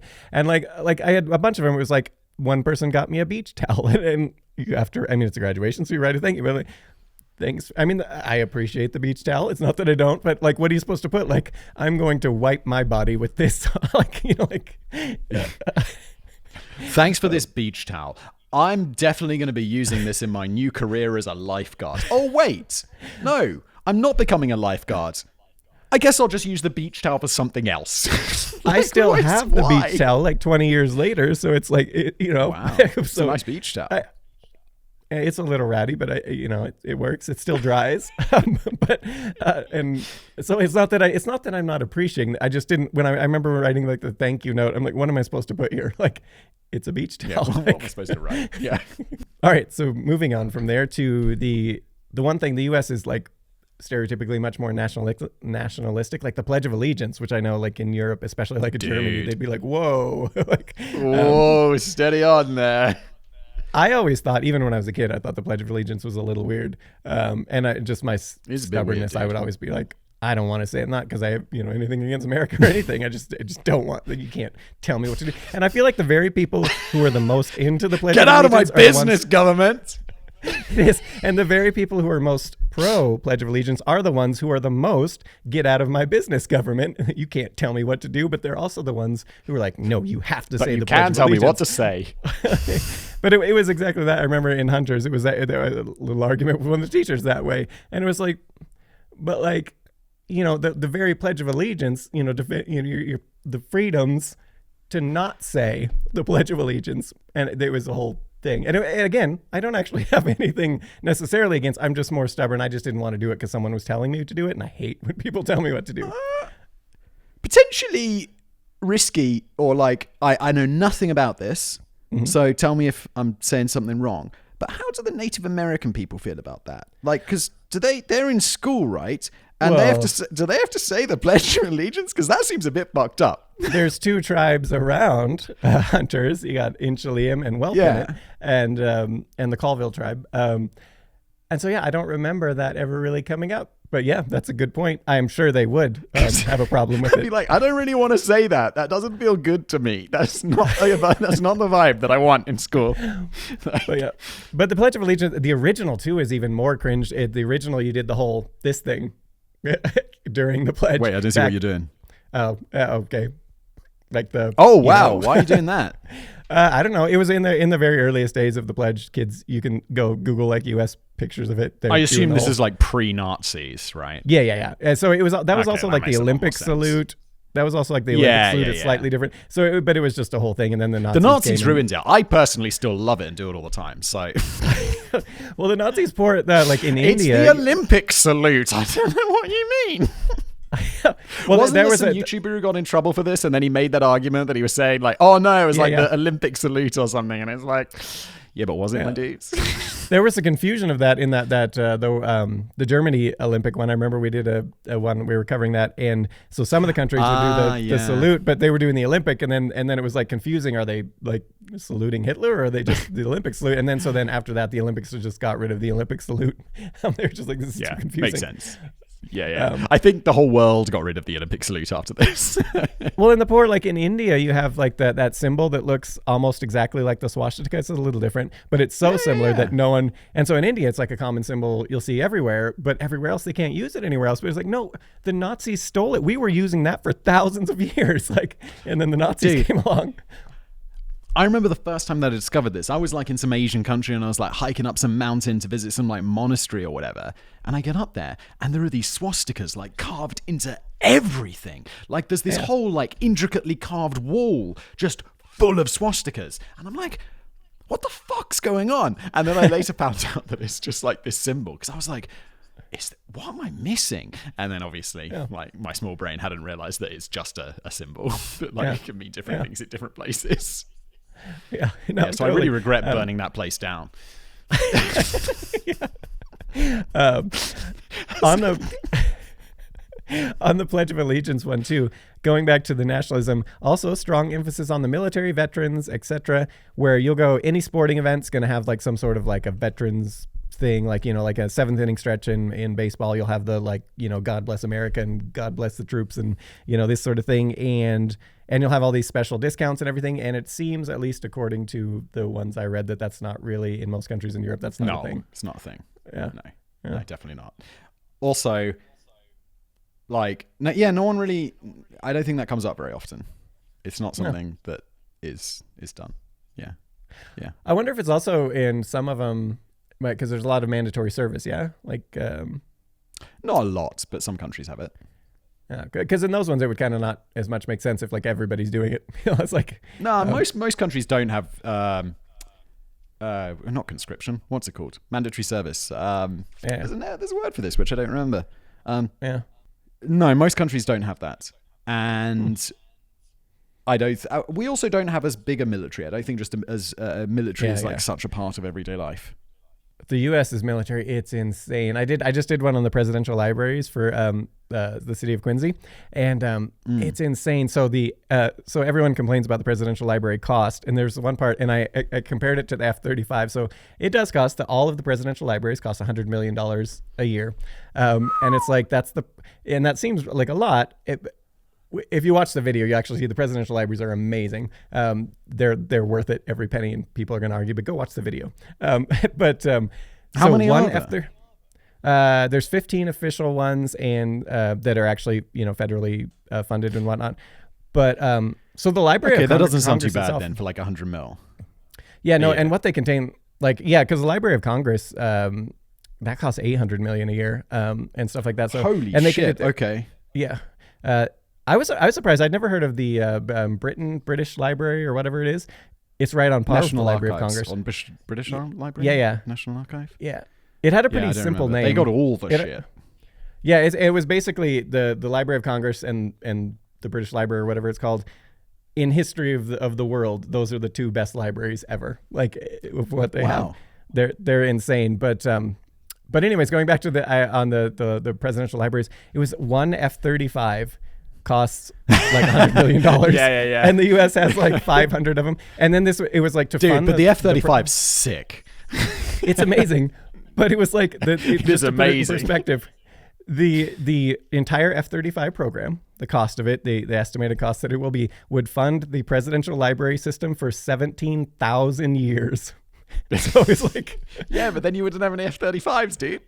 But yeah, then I didn't go into it in that one. I do want to do a video sometime on comparing, because there's arguments of like, is it worth it? Because it's like this Swiss Army. It is amazing, like you say, but it's like at the same time, well, we have this other thing that's like 1/100th the cost that'll do the same thing for this mission, and then we have this other thing that'll cover this mission, and it's like, like, do we really need that? Yeah, yeah. Considering the cost, 99% of the time, no, definitely not. 1% of the time, absolutely yes. Yeah.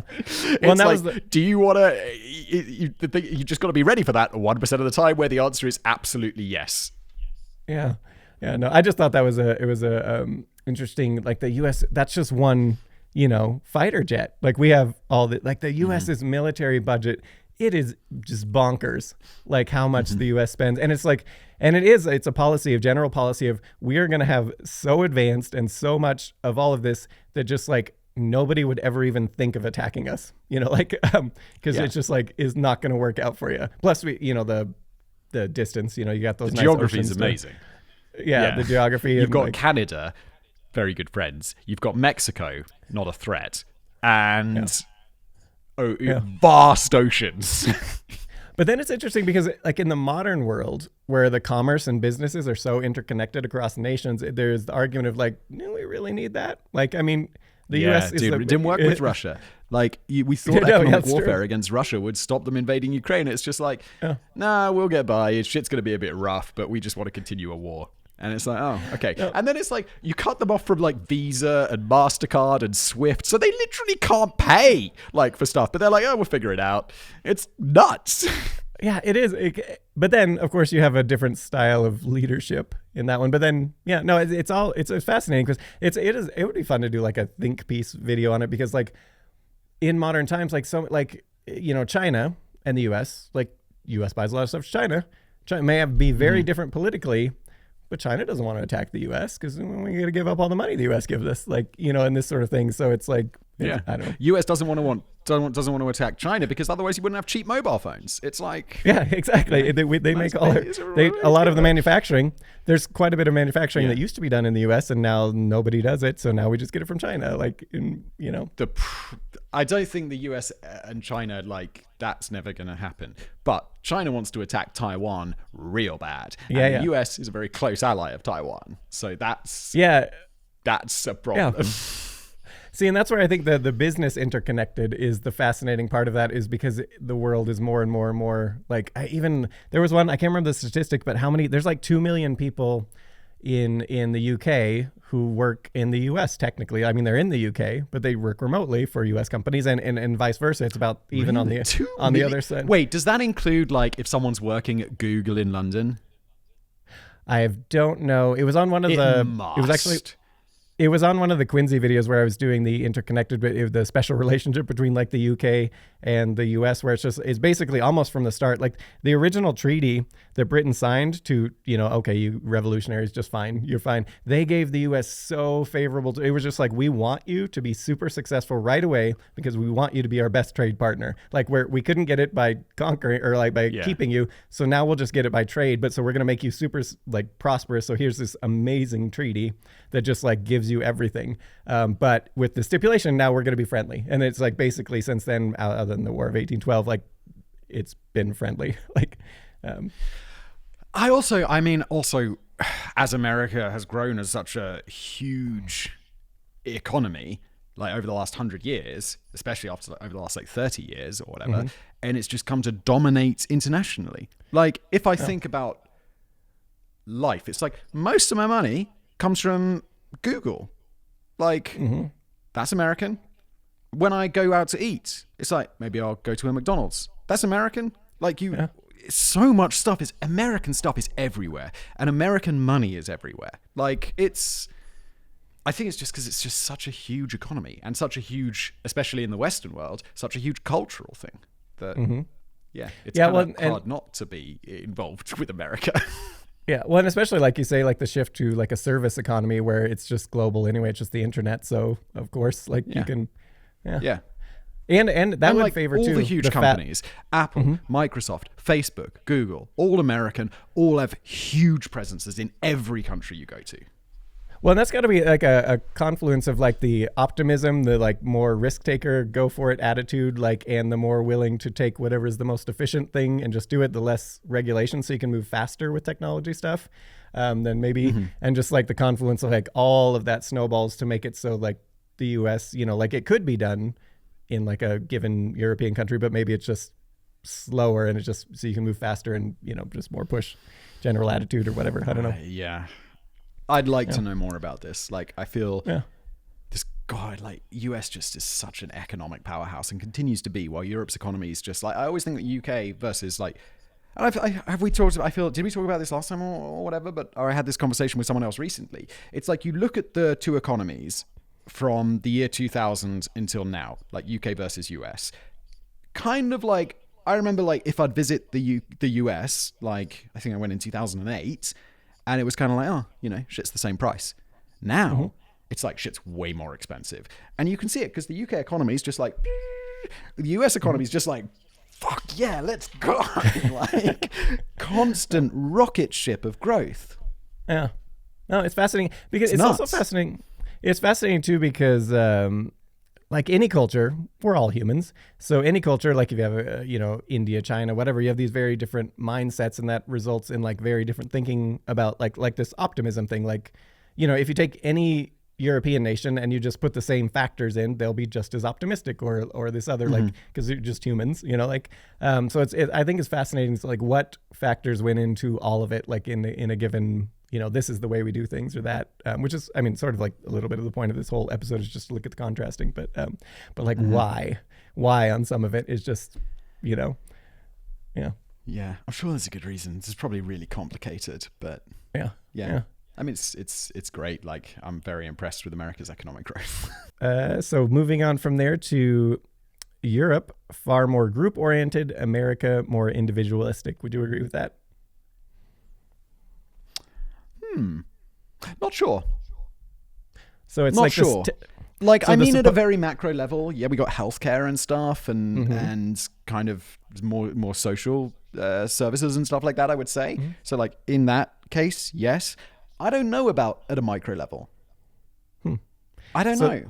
Because I don't work in a company, right? So I don't really have like other people around who would be like, oh, I'll be forming teams with them. I'm just sitting in my office alone all the time. Like, yeah. So I don't know. I don't know the answer. That's just amazing to me too, because the volume of stuff you do, and it is just like, you've always stated you like just being in your office by yourself. So I just like being alone. I just want to just sit here and work. Expansive thing. Without ever, I mean, it's you in the office. I have friends who also run companies, and I know you also tend to head towards more of this direction of like, they want to be in an office and working with other people and have a company like that. I've never wanted that. I still don't want that. I get the most done when I'm just left alone to work and pull different strings in different places. So I like outsource literally everything. I mean, I think there's a few people who work for me full time, but they never come here. Like, I would never even want them to come here. It's just like, because I don't know, whatever, they have to be. But no, I just, no. Yeah. No, it's fine. I think your system, if you ever did a video, it is probably the most efficient system that I've heard of, like talking to others, like to do what we do. Like it's just quite. I agree, and I really thought surely everyone would want this, but it turns out people do like working together. Like, I'm more of a. It turns out I'm in the. I really thought, like, why does anyone do this? Why would you like have an office with other people around and have to do this? I just, And it turns out no, people like that. I'm just a weirdo. Yeah, I mean there are some efficiency things, like where especially if you're dealing with different time zones and stuff like that, where it's just like, okay, this thing can't get done until tomorrow. Whereas if they're just right there, you're just like, hey, do this. Nah, I think sometimes the time zone definitely wins, because like I've got, I'm just trying to think about what way round it goes. I can't remember, but let's say I have someone in one time zone and they're writing something, and then it's their night. Like let's say an American writes something for me, then they'll have it on my desk on Monday morning, and then I'll record it Monday morning, and then it will go off to someone else to make the video who might be on a time zone on that side of the world. And then because we're all just working on different time zones, sometimes it comes together and you're like, can actually do things quicker because, someone's always awake because it's their daytime. Yeah. No, that is nice sometimes. The ones though that like get me sometimes where, so say we had a video or like whatever, it's supposed to be published, but then there's some like weird thing and I don't have the link or whatever. And it's just like, okay, I could email Sam, but asleep. It's like, yeah, Sam's definitely asleep right now. Like, so it'll be tomorrow. Yeah. This is, I mean, obviously pros and cons. I have found what I like, And I mean, shit, I've never done the other thing. So maybe I'd really like having an office with like 30 people just ticking over videos and talking to me about shit. But I really don't think so. No, I think you get a lot more done because you would have a lot of, I mean, it would be fun, maybe more fun for the pleasant conversation side, but you're going to be a lot less efficient that way. You just people chatting and whatnot. And I'm like, I have to say, I'm quite a boring person. Like, I love work. I love what I do. I just want to go into work. And when I'm not working, I want to spend time with my small, close group of friends and my family. Mm-hmm. And that's kind of it. Yeah, it's sad and boring, but I like that. I like having this kind of I like everything about my life. So I don't really need to be like, oh no, work would be a lot better if I got to talk to people all the time. Yeah, maybe, but I also already like work. Yeah, no, shit, this is way too much pontificating. I'm sorry. No, I think a similar thing where it's like, I like the work. I mean, not elements, not every day, but like it's fine. I'm really lucky to do it. And then like, as far as people go, oh, you don't socialize too much. You just work. I mean, how much have you worked? And it's like, well, I'd rather do this than go out. Like, Yeah. It's like, I'm a 36-year-old man. I don't need to go make new friends and socialize that much. Like, no, everybody needs it. But I prefer the very small group of friends, and then just like the deep relationships, and I don't know, just having like casual friends is like, I don't know, what's the point? Yeah, yeah. Fine if you're going out for like a group dinner, like I can do that. Yeah. But it's not like a strong preference. Yeah, well, and all my slots are filled, like for the most part. Like I have these, I don't have an opening for another. Yeah, yeah. It's like. And the sad thing is sometimes like I've got an opening. It's like, yeah, no, I think I might just play Xbox that time. Like, well, it's also a little different too because now with like the young kids too, it's like, well, I'll just hang out with my kids then, like. Yeah. Or if my kids are away, like with their grandparents or parents-in-law or whatever, and it's like, or if my wife's away with them and it's just me, it's like, I should be maximizing this time to spend with my friends because I don't see them that much. And it's also like, yeah, but I'm real tired. I think I'm not going to do that. Yeah, no, totally. There's like 6 seasons of some TV show that I definitely need to catch up on. And I'll say that. The reality is I'll just end up going to work. Yeah. So that it was a general perception though on the group versus, so it's like the US tends to be stereotypically more like every man for themselves, and the Europe is more like no man left behind kind of mentality a little bit. Was the kind of the general. I'd say that's fair. At a macro scale. Yeah. So but that it has some advantages both ways, but like in the US, the downside is with that. I mean, if you don't have friends or family really, or like maybe you go to a new place, and something bad happens, like financially, or you lose your job, and you're just screwed. Like, yeah. And like alone. Yeah. And you have, I mean, if you have like family to fall back on, that's the big thing, but it's like, if you don't, or something like that, it's just you're there was some stat I came across the other day. I can't remember what country it was from, but it was saying about like people who just don't have friends and don't have a relationship and don't have kids. And it's like a surprisingly high number. I think it's like something like half of dudes don't have kids or a wife or something insane like that, which can't be right, can it? Can that be correct? Because I thought that sounds insane. Or like maybe half don't have kids or something. Mm-hmm. I was like, that seems insane. Sorry, because I was watching the Healthy Gamer guy. Have you ever watched the Healthy Gamer channel at all? No. Okay, this guy, he was like a Buddhist monk or something turned Harvard psychologist, and his channel's good. Like it's but he's also like a gamer. And yeah, so as far as the mental health side, like he's amazing. But yeah, he talked about that. He had one episode where he was talking about the rise of just like isolationism of like just people sitting in their homes and like no friends. And I mean, they have friends online, but they don't ever interact really. And just like it's just like, so maybe that trend is accurate on the stats you were talking.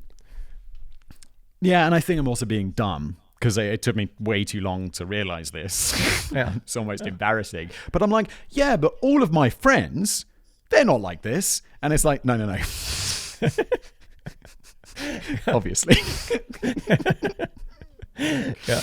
But, yeah.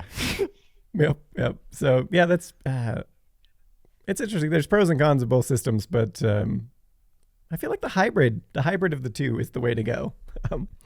But yeah, I think so.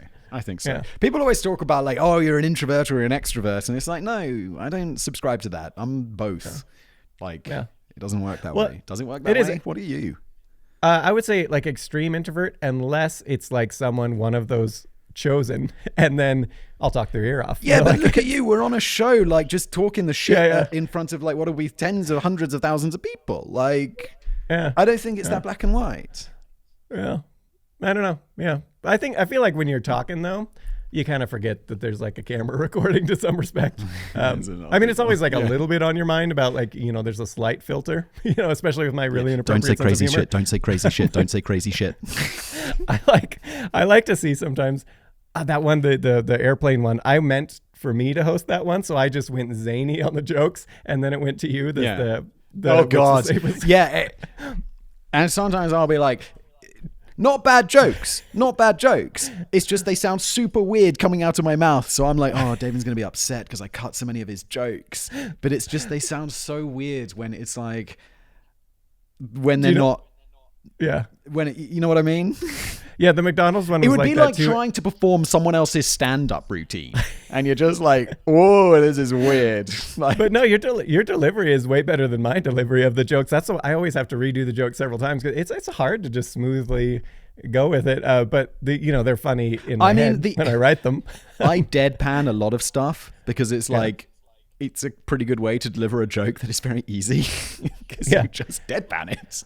Well, and that's because my humor is mostly absurd. I feel like that works really well. Your deadpan, because when you say something really absurd, deadpan, it's funnier. Like it's just way funnier.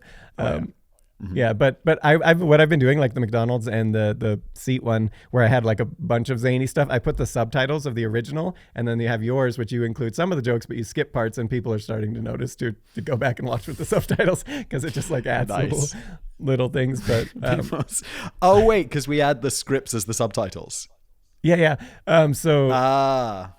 Like there was a bunch of on the McDonald's one, people were like, Greg. I don't know if you remember the whole storyline of Greg. Yeah.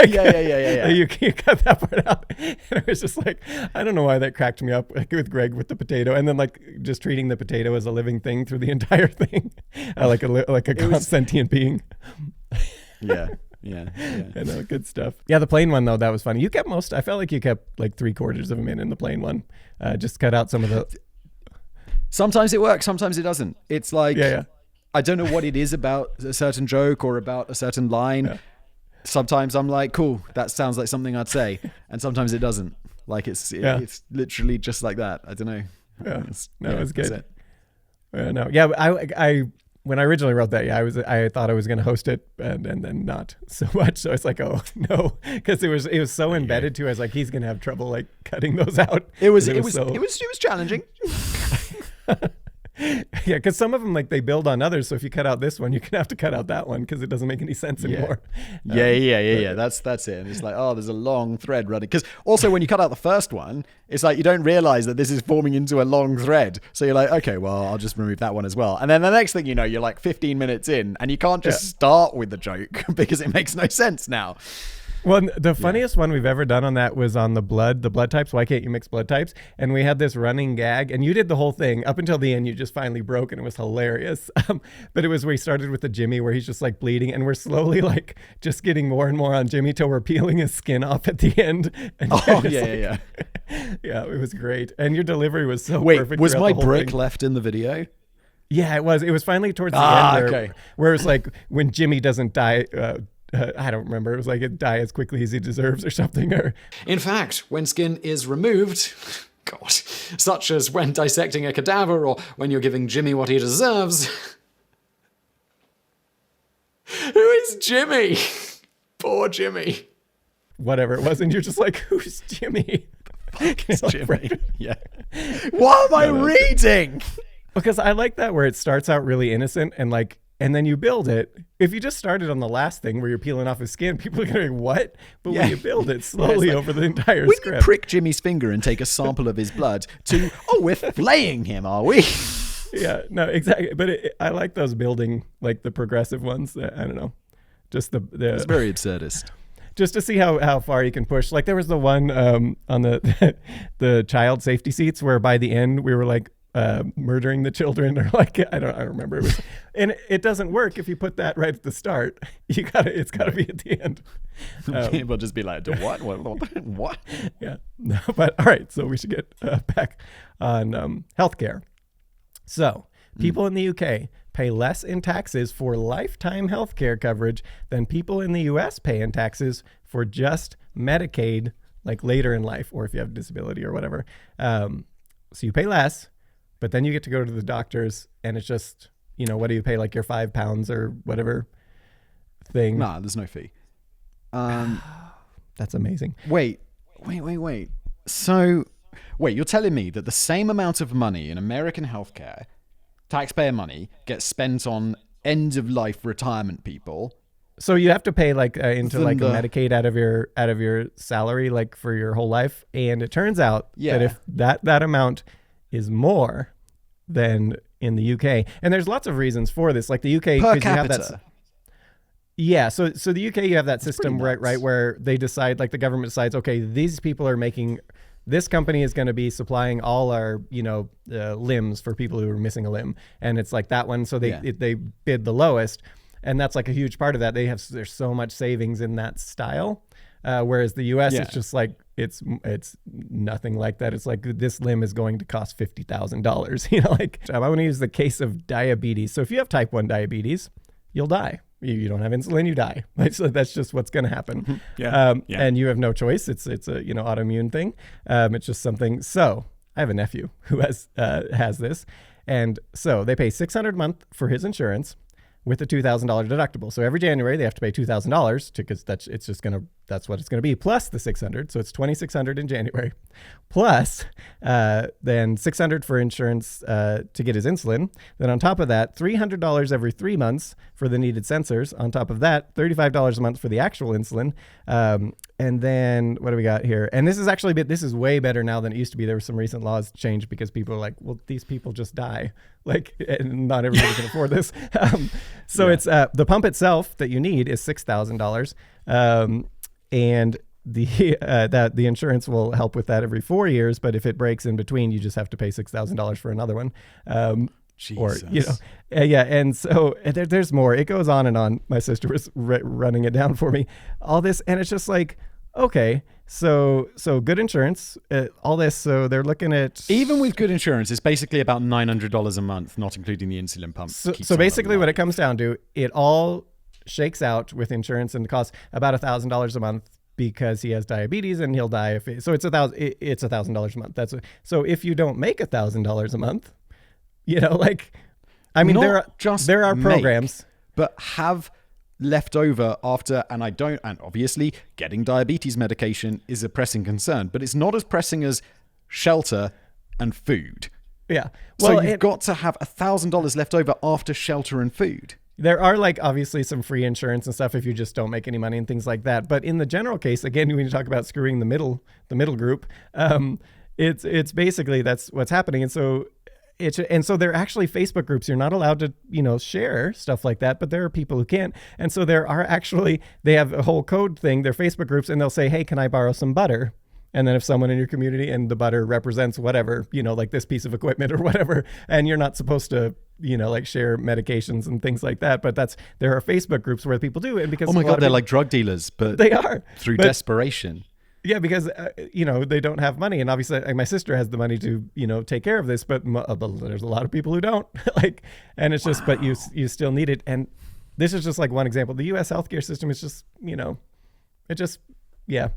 And not that there's not problems with like the UK healthcare system, obviously too, but it's like whenever people argue against it, they're like, oh, but look at this in the UK, like you can't do this or this. And it's like, okay, but like nobody's dying of, not being able to get their diabetic, medication or whatever, and whatnot. Yeah. So it's like, yes, maybe if you don't have a serious thing and you have to wait, I don't know if this is accurate, but like a year to get seen because it's not super serious and they're busy with more serious things. But at the same time, in the general case, we're not looking at the best system. We're just like, which one's better? And one is clearly better than the other. Yeah. I think the statistic that always surprises me is the outcome versus amount spent. And I think the US, while has good healthcare outcomes, the amount spent is so much higher than countries which have better outcomes for less money or equal outcomes for less money. Like, I think I don't know how the UK ranks compared to the US in terms of outcomes, but I know the amount spent per capita is way less.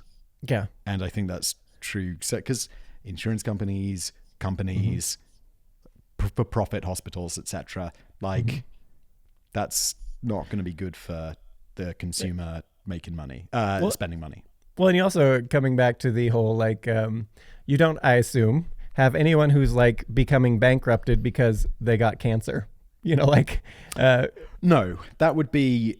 I've never heard of that happening to anyone. Whereas in the US, it's like, oh, I need this major thing. It's $200,000 and my insurance is only going to cover, you know, X amount. And now I just screwed because also I have a health thing and now I can't work and there's no...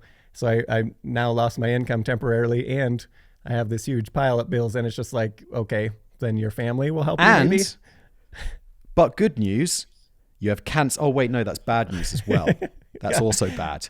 Exactly. Just fucking pile on, right? It's so you can't work and now you're broke and also you've got cancer. Yeah, and you've lost your job, I'm sure. Fuck you. Well, and that comes back to, like, there are things, not cancer, but things similar where it's like, if you don't have that family support system where they can, like, okay, we're going to all help you, you're screwed. Like, you're and, like, maybe you can build back up your life after, like, years later, but you're spending, you know, years to build it back up. And it just seems very silly. $200,000 is a devastating setback for almost anyone. Yeah. Basically, it doesn't matter. You could be very financially responsible, but most people, that's say like still 10 going to years. be a blow. Yeah. 10 years, right? Yeah. What, like, thinking about earnings after taxes, after spending, how long it's going to take you to build up that amount of capital again? Mm-hmm. Yeah. That fucks you up. Yeah. And I mean, shit, you got cancer. You might not even make it 10 years. Like, and this because is so fucked up. By definition, because it is a health thing, it's going to affect other facets of your life as well. So it's like always, you're already at a disadvantage. Even if it's not cancer, if it's something else, it's still a health thing. So there's something going on that's like interfering with your life, most likely. Yeah. That's wild. Yeah. Speaking of envy that. This one was surprising. So there is a perception that the U.S. has a major homeless problem compared to like European countries where you'll see these like homeless communities, like just a bunch of tents and stuff. And so the perception is the U.S. has this huge problem with it, but actually it's not that different from Europe. The difference is, and this comes back to these sort of like helping the lower end, the difference is in the U.K. and like France and Germany, I bunch of the statistics, the homeless amounts actually aren't that different. What's different is that the homeless people in like the UK, they have systems where they're not just living on the streets, like you have a place for them. Whereas in the US, that's becoming more of a thing in some places, like Bellingham, where I live. They went from, there's these little tent villages, and Bellingham doesn't have a major homeless problem, but there was tent villages, there was little places, and now they have these little single, they're like, 5 feet by 10 feet. It's like a one room thing. It's all set up and they can live there or whatever. So it's a little nicer, got electricity and things like that. Mm-hmm. So it's a little bit more of a baseline, but a lot of places don't. Like you go to like a San Francisco or something and you're just walking around and homeless people everywhere. So it gives a perception of more of a homeless problem when it's actually, the actual numbers are pretty relatively similar. It's just they're more visible, basically. Yeah. I remember the last time I came to America and I got shouted at by a homeless person. And then I saw a homeless person shouting at someone else. And it's like, I don't think I've ever been shouted at by a homeless person in my life. And I was just walking down the street and a homeless person starts shouting at me, nice sunglasses. I'm like, they're just the most generic Ray-Ban sunglasses that anyone could wear. And there's just a homeless person just shouting at me. And I'm like, at me? Like, are you talking? Like, what's going on? And then I go into a Starbucks. And I'm just having a coffee in this Starbucks, and some homeless person comes in and says, "Oh, can I use the bathroom?" And the Starbucks person is like, "Oh, it's not working. The lock's broken." And the homeless person is like, "Oh, I could fix that for you." And she's like, "Oh, well, corporate have to come in later." He's like, "I could fix it. Why don't you let me use the toilet?" And I'm like, "Oh my God, this has all happened within the span of 20 minutes." What city was that in? Seattle. Okay, nice. Nice. So for some numbers here, the U.S. is at 17.5 homeless people per 10,000. So 17.5. Interestingly, UK actually 56.1 per 10,000. So they're actually quite a bit more. But here's the distinction here. 17.5 per 10,000 in the US, but 7 of those are unsheltered, whereas compared to the UK, 56.1 per 10,000, but 0.9, so like 1 basically are unsheltered of those 56. So they, have a place to stay of some sort. Yes. So yeah. Yes. Yeah, and that's pretty consistent across most of Europe. They just do a better job there. Yeah, that feels right. That feels about right. Oh, this one's interesting. I'm going to show this graph up when we produce it, but almost every nation that is highly religious is among the poorest. That's just, we'll show this Globally, chart. yeah. Yeah, sure. Except for, if you look at the graph, I don't know if you got it up right now, the U.S. is just this outlier. Did you send it to me? It's in the script if you scroll down to religion. Oh, dude, I have not had the script open this whole time. Yeah, it's really just bulleted notes. But I like that you think I pay so much attention, though. But it's basically, there's all these poor countries, and they're highly religious. And then there's the U.S., where it's like the richest country, highly religious. And then everything else is this weird, nice... right? It's the U.S. is like this huge outlier in this one. It's just fascinating. It's fascinating to like look into why, I think the reason why the general trend is there is because,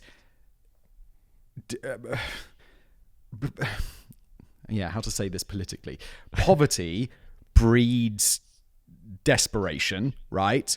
And then people desperately want to cling to something.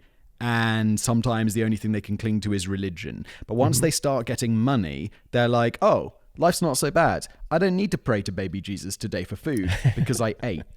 Yeah. Yeah, no. But then and the so US you see like yeah. religion is very, like in Africa where, there can be famine and stuff. Very religious. Yeah. But then you go to Europe where there's no one's hungry. There's no one that's that religious. Well, it's the sort of the stereotype. If you're in a plane going down about to crash, everyone turns religious. Yeah. It's sort of that phenomenon. Yeah. Regardless. Just in case, Yeah, exactly. All right. I'm going to skip some of this other because we've kind of just already talked about a lot of it. So we're going to go down to miscellaneous name days. Is this a thing? Do you know what a name day is? Yeah. Hell yeah. Yeah. I'd never even... 21st of December. I'd never heard of But this. this is not a British thing. This is a Czech thing. How does this work? Because I've never heard of this. It's just like, it's about 60% as much as a birthday. So you have like, every day has a name. Like, hang on. Hold on. What date is it today? February the... 27th? 27th. Today's person is Alexander. So if your name is Alexander, it's like a little mini birthday for you today. Well, what if you're so is there only 365 options or or is there many options on each day? Yeah. And it's like, if you don't, I'm still the 22nd. Sorry, not the 21st of December. Yeah. I mean, generally your name will be on here. And if it's not, you'll usually choose like a name that's the closest to yours. That seems so it's just like, how did that get started? Because it seems so like arbitrary. Just like, we're just going to do like everyone who's named Simon on this day we're celebrating. Like, I don't know. Yeah, that's kind of right. Like, there's no Daven on here, obviously, but there's David. So you'd probably be like, I'm just going to use David's. It's just like, this is my special day because my name, like, that's so, like, how did that even get started? It just seems odd. Dude, I don't know. You're the one who preps this shit. I'm like, I don't know. I'd never even heard of it. I just show up here and make stupid jokes. What do you want from me? Actual facts. Yeah, that is odd. But yeah, all right then. Shopping in the U.S., pretty much most stuff tries to stay open as much as possible, like quite a lot of 24-hour things. And in like Germany, for instance, everything closes on Sundays, basically. Shops, I mean. On Dude, Sundays. Germany's insane, though. I don't know what's going on in Germany. It's the most How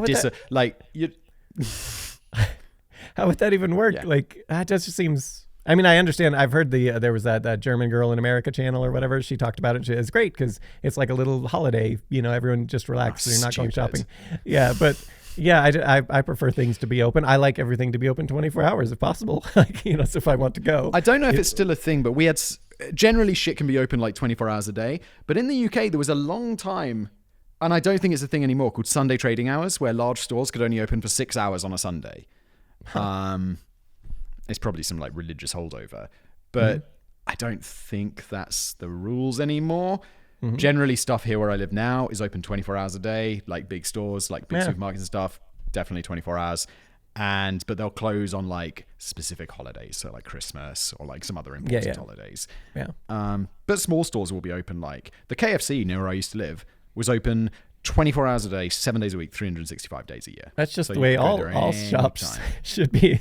Yeah, it's more of an unusual thing in Europe, but we're not like the Germans here. It's like we're not just closing everything down. And like you'll be in Germany, you'll just be like driving along, you're like, I'm so hungry, and there's nothing.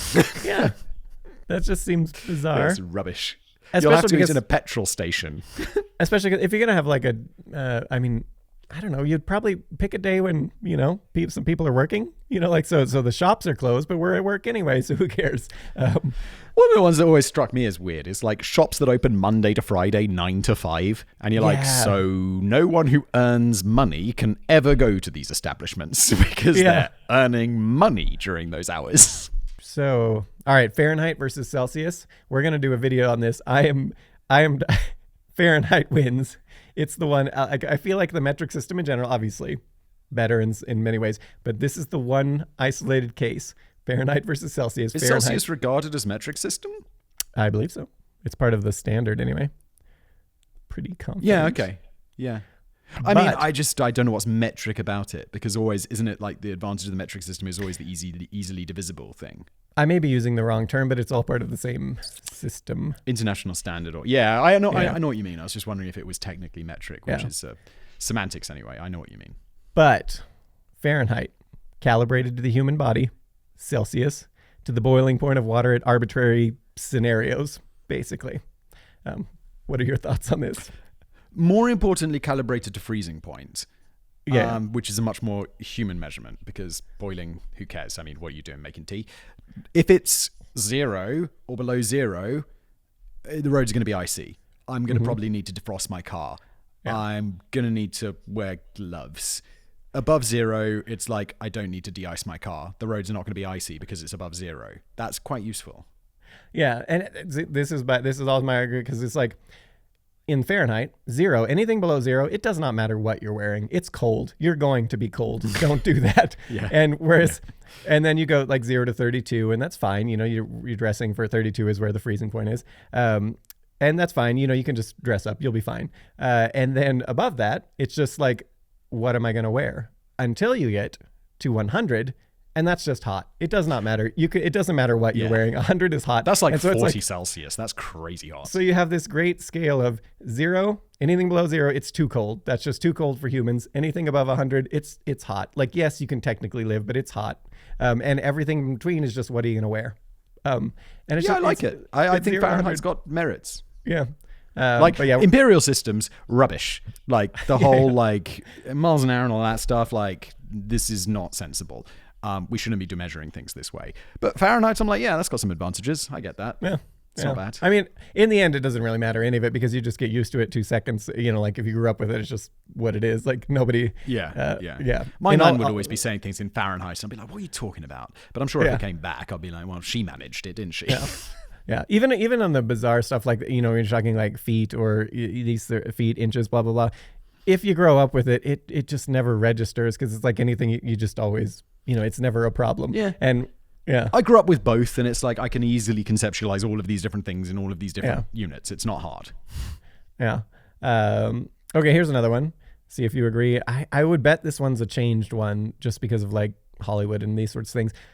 There was several people who complained and quite a lot about Americans and their white teeth, like the ultra white teeth, like the obsession with ultra white teeth, whereas Europeans just don't care as much. I mean, obviously nobody wants like gross black teeth, but there's not the obsession. We increasingly care. I kind of thought that might be the case.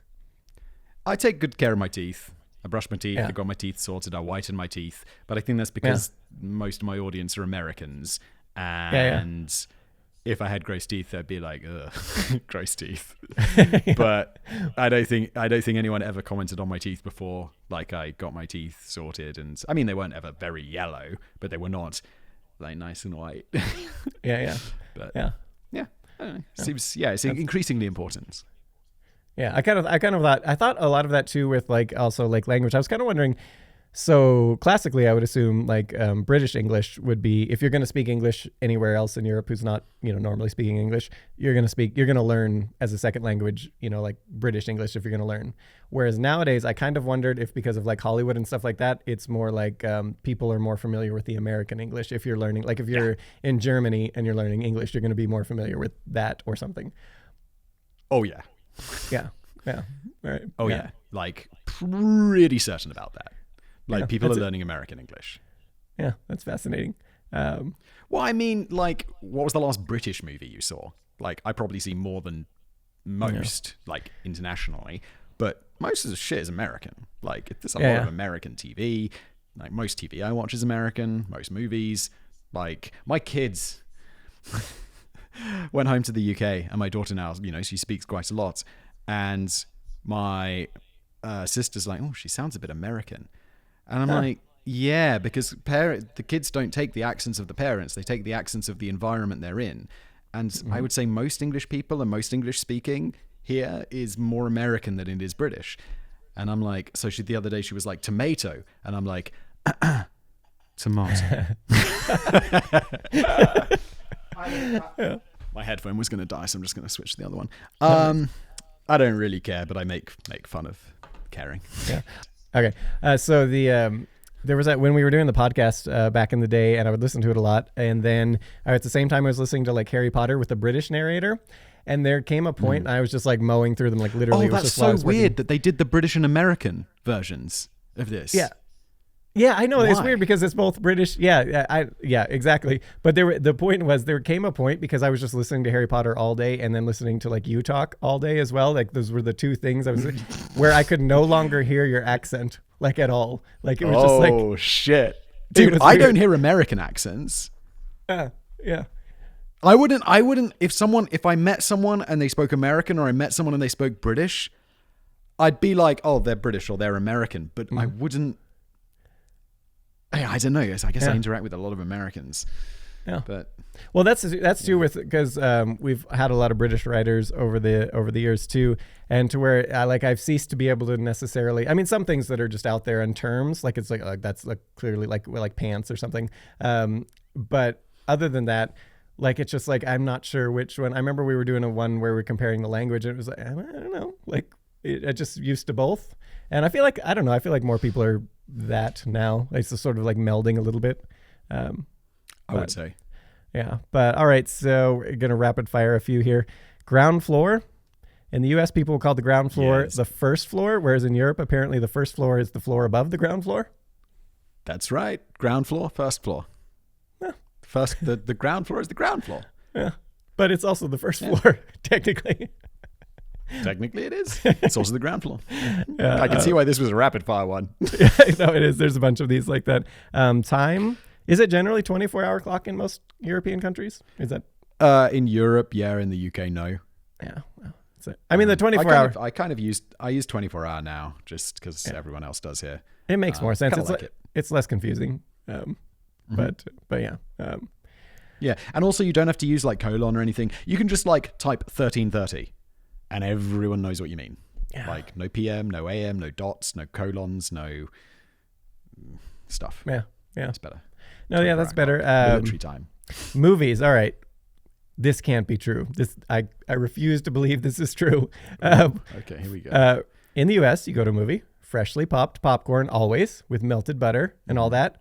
Yes. Supposedly not a thing in Europe, according to these people I read. I could not smoking crack. Exactly. I thought that's that they were. We don't have it with melted butter, but we'll generally salted popcorn is the biggest one, and then there's also sweet popcorn. Yeah. Okay. They did say that, but they also said it was usually stale, where it's like not a. But why would it usually be stale? People are buying it. Popcorn's always good. Yeah. People buy it, and it's super cheap. So why would they not just throw it away and make new one? It's always pretty fresh. But not really the melted butter thing. That's not like a major thing. No, I don't think I've ever had melted butter. I mean. I've had Really? butter popcorn, but Yeah, it'll yeah. be like a microwave version. But Yeah. normally we have salt or sugar, or salt and sugar together, which is awesome, Mm-hmm. or like caramel sort of popcorn. Yeah. Like, All right. yeah, Yeah. butter not so much.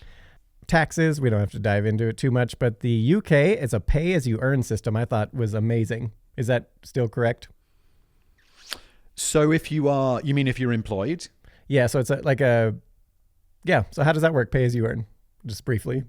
You just, well, at the end of every month, I've had so few jobs. That's true. How it worked 20 years ago was like, you work, and then at the end of the month, you get something called a pay slip, and then it tells you how much money they're putting into your bank account, and that's your interaction with money. And then you Like- don't have to file taxes for the year annually or nothing. No, I love that. No 'cause one the- in Europe does this. You just have to do. Your employer does it for you. Yeah, well, I mean, in the U.S. they have where the employer will deduct a certain amount, but it's sort of based on what you tell them, but also like it's always a little bit of a guess. So you always get like, you just don't know. You're either going to, sometimes you'll owe a lot of money, sometimes you won't. Dude, this just sounds like accountants been lobbying the shit out of the government because And it's- no one does this. Like, I have to do taxes because I'm self-employed. But if you have a job, you just get paid, and that is that. It's so, it's so nice. And especially- obviously companies are in a way better position to do this because if I employ someone, then they're like, okay, well, you handle the taxes. And I'm like, yeah, of course I'm set up for that because I have an accountant already Yeah. who just handles all of that shit. No, that's great. Like- It's great. And especially when you're like self-employed like me, the swings can just be massive. And it's just like, honestly, it's almost like I'm just like rolling the dice. Who knows? Maybe this year I'm getting a ton back. Maybe I'm just having this massive bill that I But was you're not expecting. self-employed. Yeah. The same as if you're self-employed in the UK, you got to do all this shit as well. Like you Yeah. got to like keep track of your earnings and your expenses and this. I don't imagine that's that much different. And then you get a check back at the end of the year. Yeah. Or if you're Or me, you they're always like, pay. you owe us a fuck ton more. That happened to me Yeah. last year, where it was just like I was because I'm doing like about an expansion, so I've actually spending a lot, but the specific way I spent it was actually the most profitable year in the company's history. But it wasn't. It was just on paper because but it was a specific way it was done. And it was just like, come on. Like, so yeah, it was like that. And then I decided to fire my accountant and do a different accountant because I was like, It sounds like a good idea. well, because also I would get these random like checks from the IRS that's just like, you overpaid here, but then like they'll say another place where like you underpaid here, and it's just like, well, could you guys just keep it and sort it and then just tell me, but it's like random. Can't you just less it off? Like, Yeah. And it was just like random, like so I'm getting a new accountant because I feel like I'm just gonna blame them because they should be on top of it more. yeah, no one, unless you're self-employed, no one has to think about this. Like, I didn't think about this until I was self-employed. Like, Yeah. it's That's as it nice. should be. That is as like, it should that's be. not what something regular people have to do. And you've also got to remember there's loads of stupid people. Yeah. And taxes can be pretty complicated. They are in the U.S. And- so you have that system in the U.S. where they are taking money out, but it's not necessarily accurate. And like you say, and then you have to do your annual, and that's when you find out if it really, if you owe a lot. And for a lot of people, if they suddenly owe like $5,000 or get $5,000 back, No one has that. That's not realistic. Yeah, Like, that's a massive swing, and there's a lot of and then you're gonna have to pay interest on that shit if you don't have the money right away. And then it's like, you can I don't know, usually the like government should do this. The companies in the government should do this for you. It yeah, makes you no can sense usually to- zero in on it. Like after a few years of the same job, obviously you can kind of see what it should be. But like if you're starting a new job or these sort Sure, of but things, now people change jobs all the time. yeah. Like, we don't have these jobs for life like we do anymore. And people like, I don't know, they start selling like fucking hats on Etsy or something, shit changes all the time. Yeah. Like, people got new jobs. They got their side hustle. Yeah. Yeah. All right. So we got a bunch more, but I think we're going on like 2.5 hours. So I think they're all little things anyway. So I think that's good to wrap it up there. What do you think? Love it. Thank you. This was Yeah. fun. Yeah, no, that was a good one. Awesome. Mm-hmm. Cool. Good. Yeah. Love it. Just sort of petering out here, aren't we?